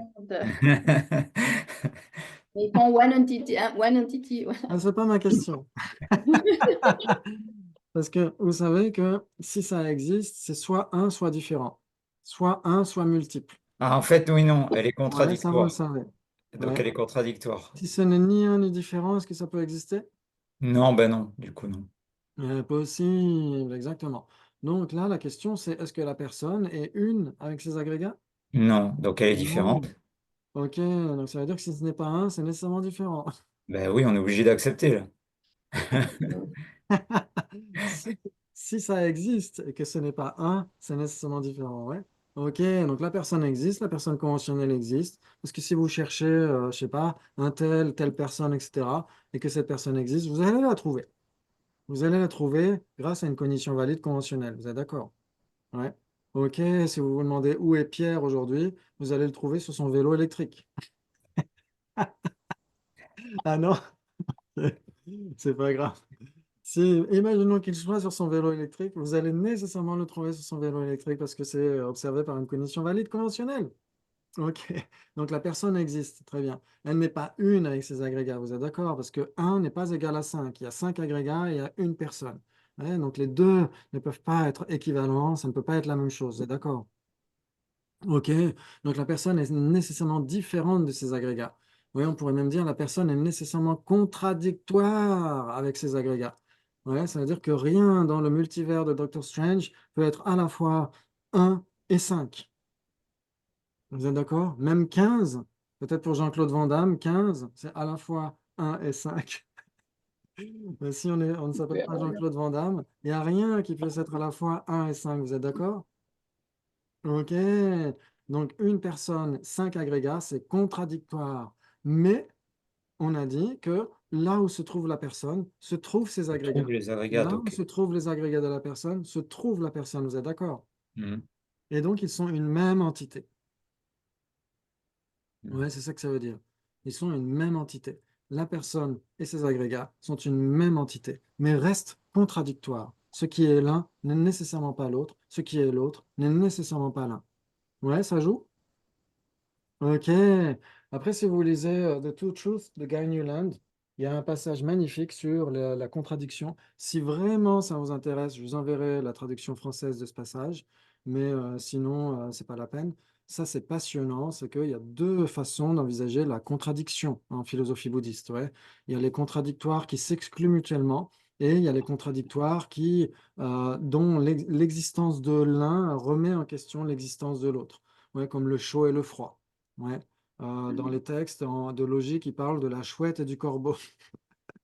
Alors, je ne sais pas pourquoi ils ont choisi la chouette et le corbeau. Il y en a qui disent que parce que bah, ils se chicanent. Mais en fait, moi, j'ai l'impression que quand il y en a un qui est réveillé, l'autre dort. Et quand l'autre est réveillé, bah, l'autre s'endort. Parce que le corbeau, il est diurne et la chouette, elle est nocturne. Ouais, donc, quand l'une est réveillée, bah, le corbeau n'est pas là. Et quand le corbeau est réveillé, la chouette est en train de dormir. Donc, moi, j'ai l'impression que c'est plutôt ça. Mais les Tibétains disent parce que les deux se chicanent. Après, pourquoi pas? Très bien. Mais en effet, ça, c'est un type de contradiction spéciale. Ouais, comme le chaud et le froid. Ouais, si le thé dans ma tasse est froid, c'est qu'il n'est nécessairement pas chaud. Et s'il est chaud, c'est qu'il n'est nécessairement pas froid. Donc, vous ne pouvez pas avoir du froid là où il y a du chaud et du chaud là où il y a du froid. Ça, c'est un type de contradiction quand l'existence de l'un empêche l'existence de l'autre. Ouais. Les deux vérités, pour les n'importe quelle école philosophique, depuis les Vaibhashika jusqu'au Prasangika, ne sont pas contradictoires à ce titre-là. Ouais, l'existence de l'une n'empêche pas l'existence de l'autre. Ouais, parce que justement, dans la tasse, vous avez à la fois une vérité conventionnelle et une vérité ultime. Ouais, vous avez la tasse qui est une vérité conventionnelle, vous avez sa vacuité qui est une vérité ultime. Si la vacuité de la tasse empêchait l'existence de la tasse, ce serait un problème. Ouais, ouais, Florian? Euh, j'ai une question avec ton histoire de chaud et de froid. Oui. Parce que si on est euh, au pôle Nord, qui fait -40, et qu'on a du thé à 5 degrés dans notre tasse, il va nous paraître très chaud. Oui, Et si on est au tropique, du thé à 5 degrés dans notre tasse, il va nous paraître très froid. oui. Alors, est-ce qu'il peut pas être chaud et froid? Il est tiède alors. Non, non, il a exactement la même température. C'est juste notre perception. Alors, notre perception ne peut pas être chaud et froid. C'est Oui, soit on exactement. est au pôle Nord et puis on a l'impression qu'il est chaud, soit on est au tropique puis on sent qu'il est froid. Oui, Je suis d'accord. Mais le thé lui-même, enfin, il a la même température. exactement. Tout à fait. Et donc, les deux ne peuvent pas cohabiter. Ça veut dire que soit, en effet, il est à 5 degrés, soit il est à 20 degrés, soit il est à -15. Ouais, il ne peut pas être à la fois à 20 degrés et à -15 en même temps. Ouais, ça, c'est impossible physiquement. Ouais. Après, la sensation elle-même, la sensation, c'est pareil. On ne peut pas avoir une sensation plaisante et une sensation déplaisante en même temps pour exactement le même objet, c'est impossible. Ouais. Et donc, on ne peut pas avoir non plus une sensation de chaleur et une sensation de froid en même temps pour exactement le même objet. C'est aussi là deux phénomènes contradictoires qui s'excluent mutuellement. Mais en fait, de toute façon, Pardon, dont toutes les sensations l'existence de l'un sont empêche relatives. l'existence de l'autre. Ouais, Pardon. tout, Oui, tout est relatif de toute façon, quoi. exactement, tout à fait. C'est tout à fait ça. Ouais, ça veut dire que, en effet, Euh, Si par exemple on est à côté d'un immense feu de joie, on peut pas geler, etc. On peut pas avoir la goutte au nez avec le stalactite, etc. Juste à côté d'un immense feu de joie, parce que justement cette chaleur du feu de joie empêche la présence du froid, ouais, d'un froid extrêmement glacial juste à côté. Et inversement, ouais, quand on met le doigt dans la glace, etc., on ne peut pas avoir une sensation de chaleur à ce même moment-là. Ouais. Donc c'est à ce titre-là qu'on parle de deux phénomènes dont l'existence de l'un empêche l'existence de l'autre. Ouais. Si vous regardez par exemple dans Unique Tenets of the Consequent School de Daniel Kozort, il donne la définition, hein. Il dit Neme, lenchi, minepe, shitu, misipeche. Ouais, ce sont des phénomènes qui ne peuvent pas coexister sans que l'un entrave la présence de l'autre. Mais c'est Ouais, aussi dans un même lieu. oui, dans un même lieu. Parce que toi, l'exemple que tu donnes avec le feu, moi, je me rappelle que j'étais très nature, tu peux avoir un feu devant toi où tu as chaud ici, mais si tu es à -20 quand même dehors, ben, tu as froid dans le dos. Exactement. Puis pas que tu as froid et chaud, mais pas dans le même endroit. Mais Oui, exactement. là, Ça par aussi. rapport à cet exemple, on peut donc dire que le thé, il n'est pas intrinsèquement ni chaud ni froid, mais il dépend du contexte dans lequel il est. La conscience conceptuelle va le percevoir comme ceci ou comme cela. Oui, parce qu'après, on peut le mesurer, à quelle température il est. Ça, les thermomètres ne se tromperont Mm. pas s'ils n'ont pas de défaut. Ouais, mais c'est notre sensation qui va différer. Par exemple, moi, j'ai toujours trop chaud. Donc, c'était très difficile en allant dedans. Parce que rien que l'hiver, j'étais déjà juste avec un tonka et juste un zen, etc. Et les autres, ils avaient le blouson. Et donc, en été, c'était difficile à supporter. Donc, c'est plus facile à vivre à Blois. Moi, j'ai déjà toujours trop chaud de toute façon. Ouais, donc, ça, c'est ma sensation personnelle. Je peux pas dire aux gens, bah, ouvrez les fenêtres, il fait trop chaud. Je peux pas le dire, ouais, parce que c'est ma perception à moi. Si quelqu'un a la fièvre, il va dire, bah, j'ai trop chaud. Il peut pas dire, il fait trop chaud dans la pièce. Cette personne va dire, j'ai trop chaud. Et dans ce cas-là, oui, elle aura raison. Ouais, ok. Donc ça, là, ce sont les sensations. Et même une sensation plaisante pour un seul et même objet ne peut pas être déplaisante au même moment. Ouais, c'est comme disait Alfred de Musset, il faut bien qu'une porte soit ouverte ou fermée. Ok, c'est le titre de l'une de ses pièces de théâtre. Ok, donc ça c'est très important. Ouais, donc les deux vérités sont contradictoires dans le sens où elles sont pensun pangel, elles sont contradictoires dans le sens où dans notre esprit, quand on envisage l'une, on n'envisage pas l'autre. Ouais, c'est dans ce sens-là qu'elles sont contradictoires. Ouais. Mais elles ne sont pas contradictoires dans le sens où l'existence ou la présence de l'une empêcherait la présence de l'autre, parce que justement, elles coexistent dans les mêmes objets. Ouais, cette tasse c'est une vérité conventionnelle. Pourquoi?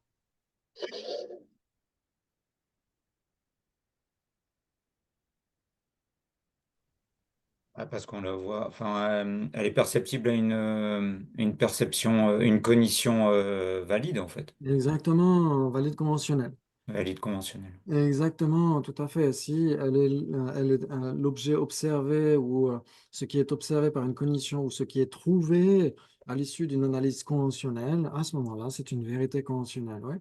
Et cette tasse, comme vous le savez, elle dépend de différentes causes. Ouais. Les causes substantielles, le métal qui l'a fabriqué, etc. Et puis les conditions coopérantes, les gens qui ont bossé à l'usine chinoise, etc. Non, je crois que ça s'est fait ailleurs, je crois que c'est fait en Éthiopie. Bon, c'est pas non plus nécessairement mieux. Mais, ok. Et elle dépend de ses parties constituantes. Ouais, si vous retirez la couleur, vous retirez le fond, vous retirez le côté, vous retirez le couvercle, etc. Est-ce que vous avez toujours une tasse? Non, exactement. Et elle dépend en plus d'une désignation. Ouais, ok. Donc si elle dépend, elle ne peut pas exister de manière indépendante. Donc elle est vide d'existence indépendante. Ça, c'est sa vérité ultime, c'est sa vacuité. Ouais. Maintenant, est-ce que la vacuité de la tasse et la tasse sont une? Euh, attends, c'est ouais, Parce que dans le Sutra du cœur, Avalokiteshvara dit Zu Tompao, Tompani Zuzo, Zu le Tompani Jamaïn, Tompani les 15 Jamaïno. Ouais, il dit la forme est vide, la vacuité est la forme, il n'est d'autre forme que la vacuité, il n'est d'autre vacuité que la forme. Et donc on aurait tendance à dire bah, elles sont une. Qui serait d'accord? Florian est d'accord. Oui, Ok. bah, c'est ce qui est dit dans le Sutra du cœur. Ok, donc elles Et, sont une. Donc si elles sont une, ça veut dire qu'on peut verser du thé dans une vacuité. Si on réalise directement une tasse, on réalise directement une vacuité. non, mais par contre, je vois pas pourquoi elle serait distincte. Parce que là où il y a la tasse, il y a la vacuité. Alors c'est là où il faut bien comprendre une immense différence entre un et différent d'un côté et une même entité ou des entités Ouais. différentes de l'autre. Ça, c'est extrêmement distinct. Ouais, il faut vraiment faire cette distinction. Ouais, hier, qu'est-ce qu'on a dit? On a dit que la personne et ses agrégats, est-ce qu'ils étaient un Non. ou Non. différents? Différents, dit Camille, avant même qu'elle le dise. Non, mais dis-le quand même. Oui, elles sont différentes. Différents, exactement.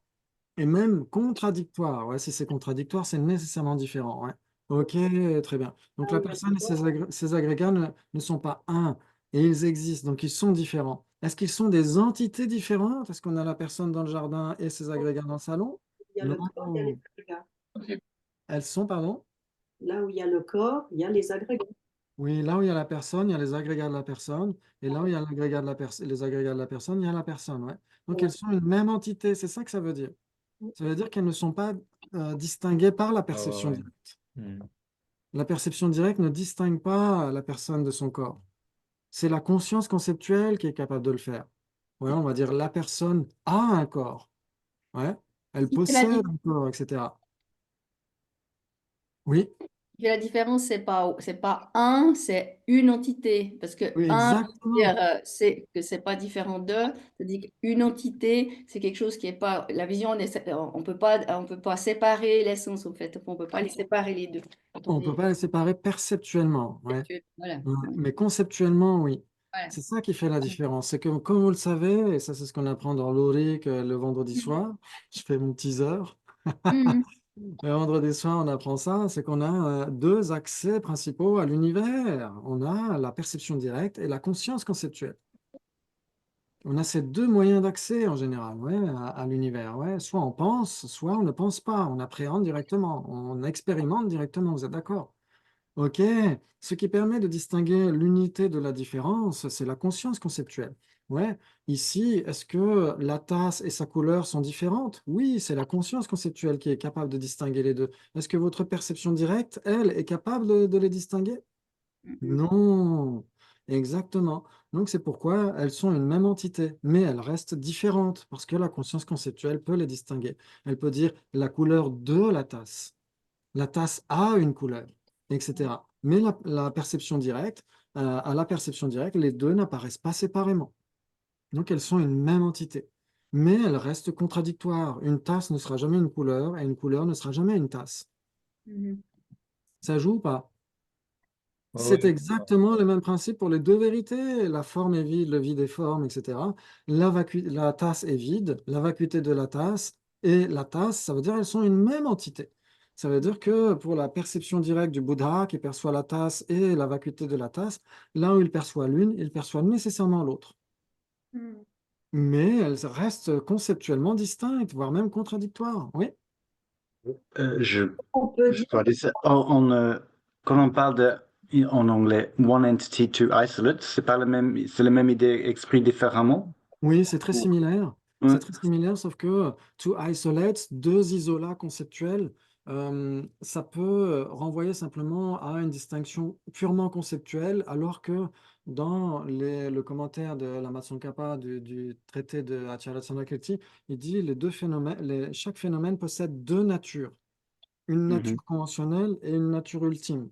Ouais, c'est pas simplement deux isolats. Les isolats, on pourrait dire, c'est la distinction minimale et suffisante. C'est le minimum syndical de la distinction. Ouais, les isolats. Ouais, ça veut dire que, par exemple, vous avez produit et impermanent. Ouais, si c'est produit, c'est nécessairement impermanent. Si c'est impermanent, c'est nécessairement produit. Ouais, mais dans tout l'univers, qu'est-ce qui est un avec produit? Produit. Produit. Ouais. Et dans tout l'univers, qu'est-ce qui est un avec impermanent? Permanent. Impermanent. Donc c'est pourquoi, en effet, comme dit Steven, un produit et impermanent sont une même entité, parce qu'ils ne peuvent pas être distingués du point de vue de la perception directe, mais l'un est nécessairement son propre isolat et le second est nécessairement son propre isolat. Ouais.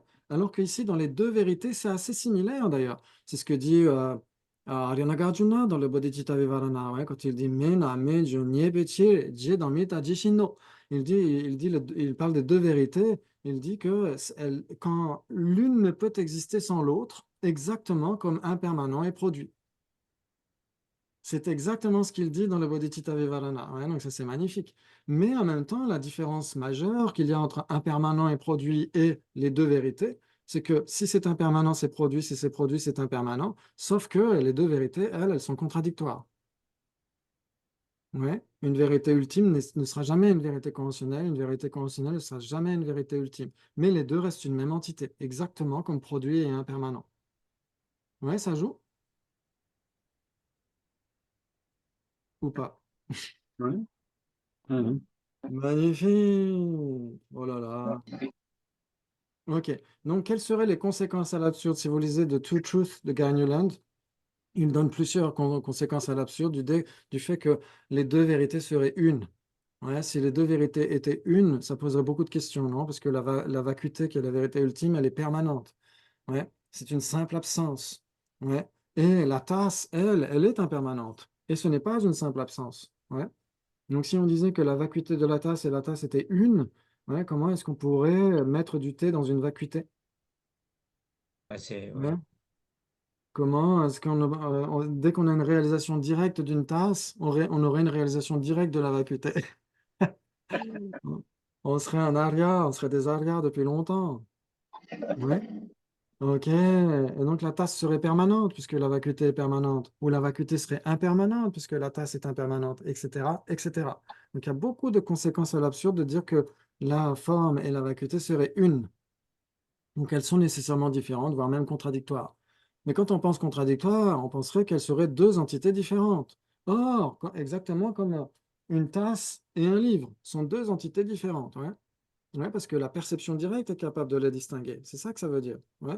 Ok, si la vacuité de la tasse et la tasse étaient des entités différentes, quelles seraient les conséquences?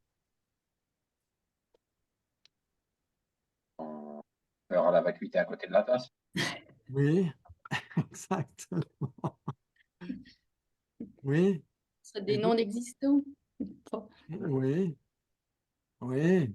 Ouais, les conséquences, ce serait quoi? Ce serait que si la vacuité de la tasse ne faisait pas partie de la nature de la tasse, on pourrait réaliser autant comme autant la vacuité de la tasse, on continuerait de saisir la tasse comme existant de manière inhérente, parce que sa vacuité serait séparée de cette tasse. Ouais, Et est-ce ouais, qu'on pourrait dire, c'est peut-être pas pareil, non? Ben non, la tasse pourrait pas apparaître puisqu'elle aurait pas de vacuité pour prendre place. oui, alors elle pourrait à ce moment-là, elle aurait une existence indépendante, puisque sa vacuité ne serait même pas la vacuité de la tasse. Parce que le vide à l'intérieur de la tasse, c'est pas la vacuité de la tasse, hein, ça fait pas Non, non, partie. non, pas Hein. du tout. Ah, d'accord. Ouais. C'est Sinon, occasionnel. Ouais, c'est plus. ouais, parce que sinon, quand on voit que sa tasse est vide, on voit directement, on perçoit Ouais, ouais, directement ouais, que sa non. tasse est vide. On réaliserait directement la vacuité de la tasse. Ce serait génial. Ouais. Ouais, donc il y a beaucoup de conséquences à l'absurde de dire que soit les deux vérités seraient un même isolat, ouais, ou seraient une, ouais, ou seraient des entités différentes, seraient séparées. Ouais. Et donc, c'est tout le contraire de ça, c'est que les deux vérités sont une même entité, mais continuent d'être contradictoires. Mais pas contradictoires dans le sens où la présence de l'une empêche, entrave la présence de l'autre. C'est pas ce type de contradiction, c'est une simple contradiction dans le sens où il n'y a aucune base commune entre les deux. Ouais, elles sont différentes et sans base commune. Ouais, ça joue? Oh là là, on a vraiment été dans le croustillant praliné, archi ganache et tout ça. Hein. Ok, donc bien sûr qu'on en reparlera parce que ce sont des thèmes qui nécessitent d'être encore discutés, débattus, etc. Donc là, en un week-end, on a fait 4 strophes. Ça va, c'est une bonne, c'est une bonne vitesse de croisière. Alors bien sûr, après, on verra, comme on l'a dit hier, on verra des strophes les plus importantes. On verra par exemple comment essayer de déterminer que le Mahayana est la parole du Bouddha, par exemple, ou comment essayer de déterminer les différents raisonnements madhyamika, ouais, tels que les éclats de diamant qu'on retrouve surtout ici dans le chapitre 9, et des choses un peu comme ça. On ne verra pas toutes les strophes, il y a des choses qui sont beaucoup plus secondaires pour nous. Ouais, et puis comme je vous l'ai dit, ma connaissance est extrêmement limitée, ne me permettrait pas de toute façon de vous donner ces explications. Donc c'est comme dit Sacenté, il dit, c'est comme un vieillard qui essaye de manger, qui essaye de manger sa soupe, il met les os qui sont trop durs à côté. Et donc c'est ce qu'on va faire, on mettra les os à côté. Ok, merci, on va faire une petite méditation pour terminer, ouais. Ok, très bien. Très bien, très bien. Donc, essayez de vous souvenir, bien sûr, de ces différents points quand vous allez méditer sur la vacuité, sur votre propre vacuité. Essayez d'avoir des raisonnements précis à l'esprit. C'est très important.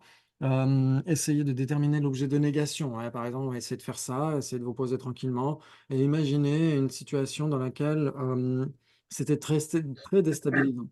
Ouais, si quelqu'un a révélé vos fautes en public, par exemple. Ouais, ou si quelqu'un vous insultait, ou si quelqu'un vous complimentait à l'excès, etc. Essayez de vous souvenir de la façon dont vous vous apparaissiez à vous-même. Ouais. Essayez d'envisager ça.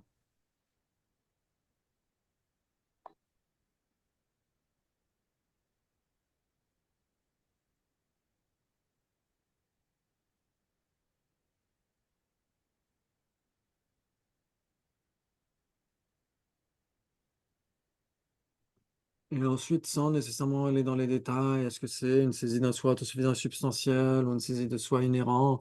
De toute façon, dès l'instant où il y a même la saisie d'existence autosuffisante et substantielle, à la base, il y a la saisie de l'existence inhérente de toute façon.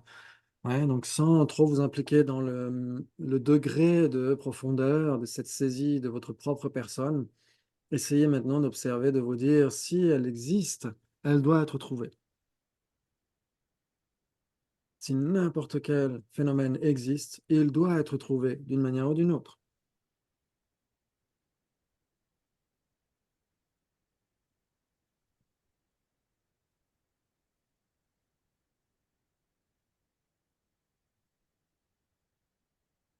Et donc ce soi qui semble exister de manière si indépendante, si absolue, si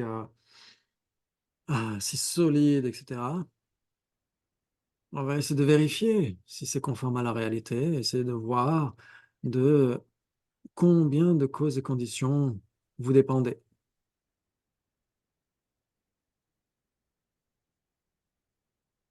Ouais, notre corps dépend de tellement de choses.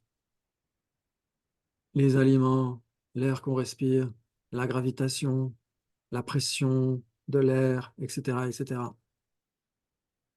de ces parties constituantes.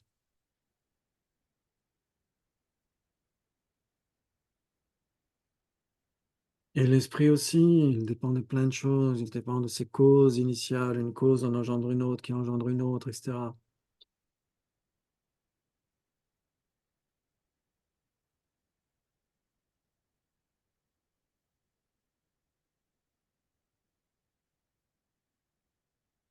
Et donc essayez simplement de vous focaliser en un point sur cette conclusion.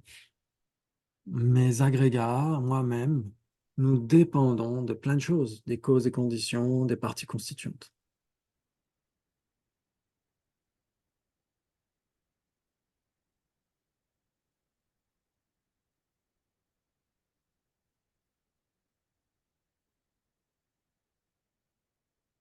Et donc, si ça dépend, c'est totalement dénué d'existence indépendante.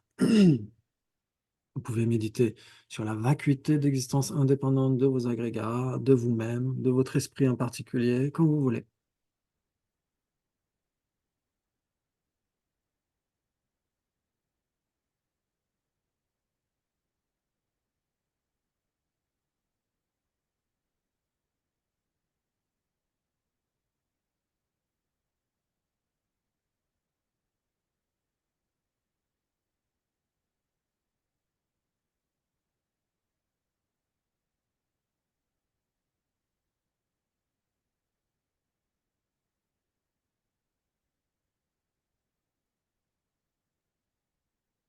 Et on va sortir de cette absorption semblable à l'espace. On est dans la post-méditation semblable à l'illusion, où on a compris qu'il y avait un bug dans la matrice et que ce n'est qu'une simple apparence, qu'il n'y a rien à quoi s'agripper au-delà de cette simple apparence.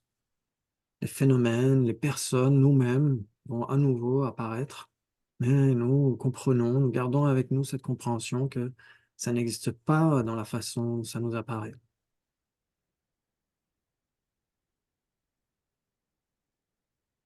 Et c'est avec cette compréhension-là qu'on peut faire les dédicaces, puisse les maîtres authentiques et qualifiés comme sa sainteté le Dalai Lama avoir une longue vie et une excellente santé, une santé adamantine, pour continuer à nous offrir ce précieux trésor qu'est cette sagesse de la vacuité, en accord avec les textes classiques qui font autorité, en accord avec les maîtres de l'Inde et du Tibet.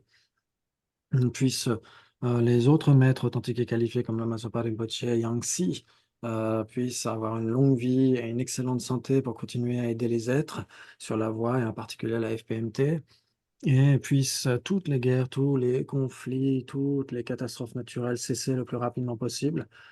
Puissent tous les droits humains et non humains, et les droits à l'autodétermination des peuples être respectés le plus rapidement possible, les droits du vivant en général, les droits de la planète, que ce soit respecté le plus rapidement possible, que tous les enfants, garçons et filles, aient une éducation éclairée du cœur comme de l'esprit, et que nous puissions tous obtenir l'éveil le plus rapidement possible, nous et tous les êtres. Merci beaucoup, c'était un immense plaisir. Prenez bien soin de vous et on se retrouve la fois Merci prochaine. beaucoup, Christophe, et ne partez pas parce que je voulais juste dire déjà merci à Christophe pour tous ces enseignements extrêmement précieux et super incroyables, et c'est très très bienvenu. Et puis, on a encore qui va venir pour ceux qui ont.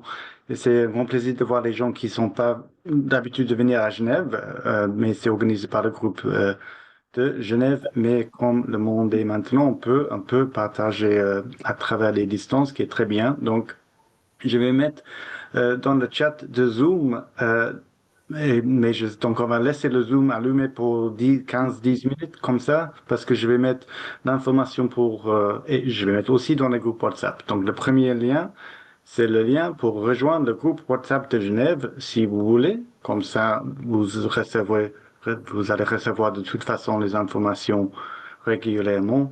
Des fois, on va peut-être mettre des informations sur le groupe de Martini aussi, mais pour pas trop mélanger tout, peut-être on va garder les deux groupes séparés. Mais si vous voulez faire partie des deux groupes, voilà. Donc il y aura un premier lien qui est ça. Après, les deux prochaines sessions, c'est le 24-25 mai, sur place à Genève, mais aussi par Zoom. C'est très, très agréable de vous voir en vrai, mais on essaie quand même de faire par Zoom quand c'est possible. Et après le 28 et 29 juin. Et on va continuer avec, en tout cas, les strophes 5 et 7. 5, 6 et 7. Et puis, quoi d'autre? Oui, si vous avez la possibilité de faire un don, c'est toujours très bienvenu. Et puis, C'est où? C'est à quelle adresse, on trouve où les coordonnées? ça, je vais mettre aussi l'adresse physique, Mais tu veux dire? parce que nous, on n'est pas sur le groupe WhatsApp, mais sur le groupe, sur le site internet de Gendun Drupa, il y a un groupe Oui, Genève. Est-ce que là, oui. il y a les coordonnées où on peut verser de l'argent? Euh, ouais, je pense pas que pour l'instant, il n'y a pas. Si je vais mettre, je sais pas, peut-être, mais je vais mettre ici dans le groupe WhatsApp, et faut que je fasse deux, trois trucs avant de mettre sur le site web. Voilà. Mais de toute façon, c'est dans les groupes WhatsApp. Mais parce que, ouais, pour des raisons techniques, il faut que je change quelque chose avant de mettre sur le site. Mais toute l'autre information est là, ou serait là. Et qu'est-ce que j'allais dire d'autrement? Oui, non, juste pour dire, pour cette pratique de don, c'est vraiment pour voir que, comme on pratique, non? De s'engager dans la pratique de la générosité. C'est pas comme ça une inscription ou une cotisation ou comme ça, un fee, comme on dit ça en français. Une Euh, taxe? co- Ah oui, une Un taxe. oui, exactement.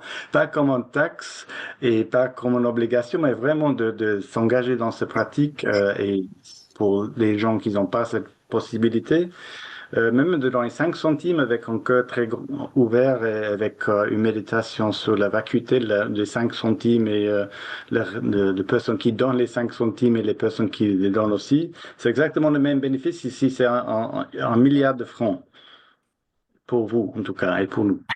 Donc, mais ça aide aussi quand même de continuer de faire ces possibilités d'écouter et méditer sur les enseignements. Voilà. Par contre, juste, Donc, quand je oui, fais des versements, le problème, c'est que depuis la France, la banque prend beaucoup de oui. commissions. Je peux faire presque quand je viens donner en direct. Ça Mais- pose pas de problème, dis. Comme ça vous arrange, oui, je comprends bien. C'est pour ça que je vais pas mettre sur le site Ouais. public aussi, parce que c'est Parce un peu ils compliqué. prennent des mais- frais comme ça, ils prennent aussi des frais de conversion qui sont élevés. Enfin, il y a Ils plein de prennent choses des qui frais s'ajoutent. seulement mais- si, quand tu fais tes paiements, tu peux cliquer sur une case, il y a des choix. Si jamais tu peux téléphoner à ta banque, parce que moi je fais pas mal de versements internationaux, et il y a une case de convention entre la Suisse et les pays européens. Euh, Mhm. je me rappelle plus le terme exact, mais il y a un terme. Et si tu cliques cette case, ça veut dire qu'il y a zéro frais ni d'un côté ni de l'autre. Il faut juste le savoir, et ça c'est avec toutes les banques. Donc passez un petit coup de fil à vos banques, et puis ça vous permettra d'économiser chaque fois les... Zéro frais, t'es sûr? Oui, mais ça, Annick, c'est quand tu es sur Suisse, c'est pas quand tu es sur Non, France. les deux côtés. Ah Tu ouais. crois? Oui, Oui, ma banque me l'a certifié, ouais. Ok. il y a Bah, je vais Twint maintenant regarder. qui est ouvert aux Français, sauf erreur, hein. Il me semble, moi Ouais. j'avais vu un truc que Twint était ouvert maintenant aussi aux Français. Voilà. Donc, toutes ces Les numéros possibilités, de c'est pour téléphone, voilà, faut contrôler sur vos trucs, mais normalement c'est ouais. ouvert, ce que j'avais lu. C'est exactement pour ça que je suis en train d'étudier les meilleures façons pour que les gens puissent faire des dons enfin, d'une manière plus fluide. Voilà. Mais pour l'instant, il y a ces différentes possibilités. Et puis, sur place, sur Twin, sur Ibon. Pour l'instant aussi, juste pour être clair, hein, c'est une compte qui est dans mon nom, mais qui est séparée pour Gendon Groupe à Genève, puisqu'on est petit, on n'est pas encore une association aussi. Voilà, et s'il n'y a pas d'autres questions, n'hésitez pas de m'écrire directement avec ce numéro-là. Donc, on va peut-être laisser juste ouvert le Zoom en quelques instants pour que les gens puissent copier l'information. Euh, voilà, et même. Super, merci beaucoup, hein. Merci à Steven pour l'organisation et merci à vous d'avoir suivi, d'interagir. C'est ça qui construit les classes entre nous. Et donc, merci beaucoup et prenez bien soin de vous. Et à la fois prochaine. Moi, je quitte et je vous laisse. À bientôt. Qui Merci, Ouais, à Christophe. bientôt. Christophe. Merci. Prenez bien soin Merci de vous. À Stéphane. Ciao, bientôt. ciao.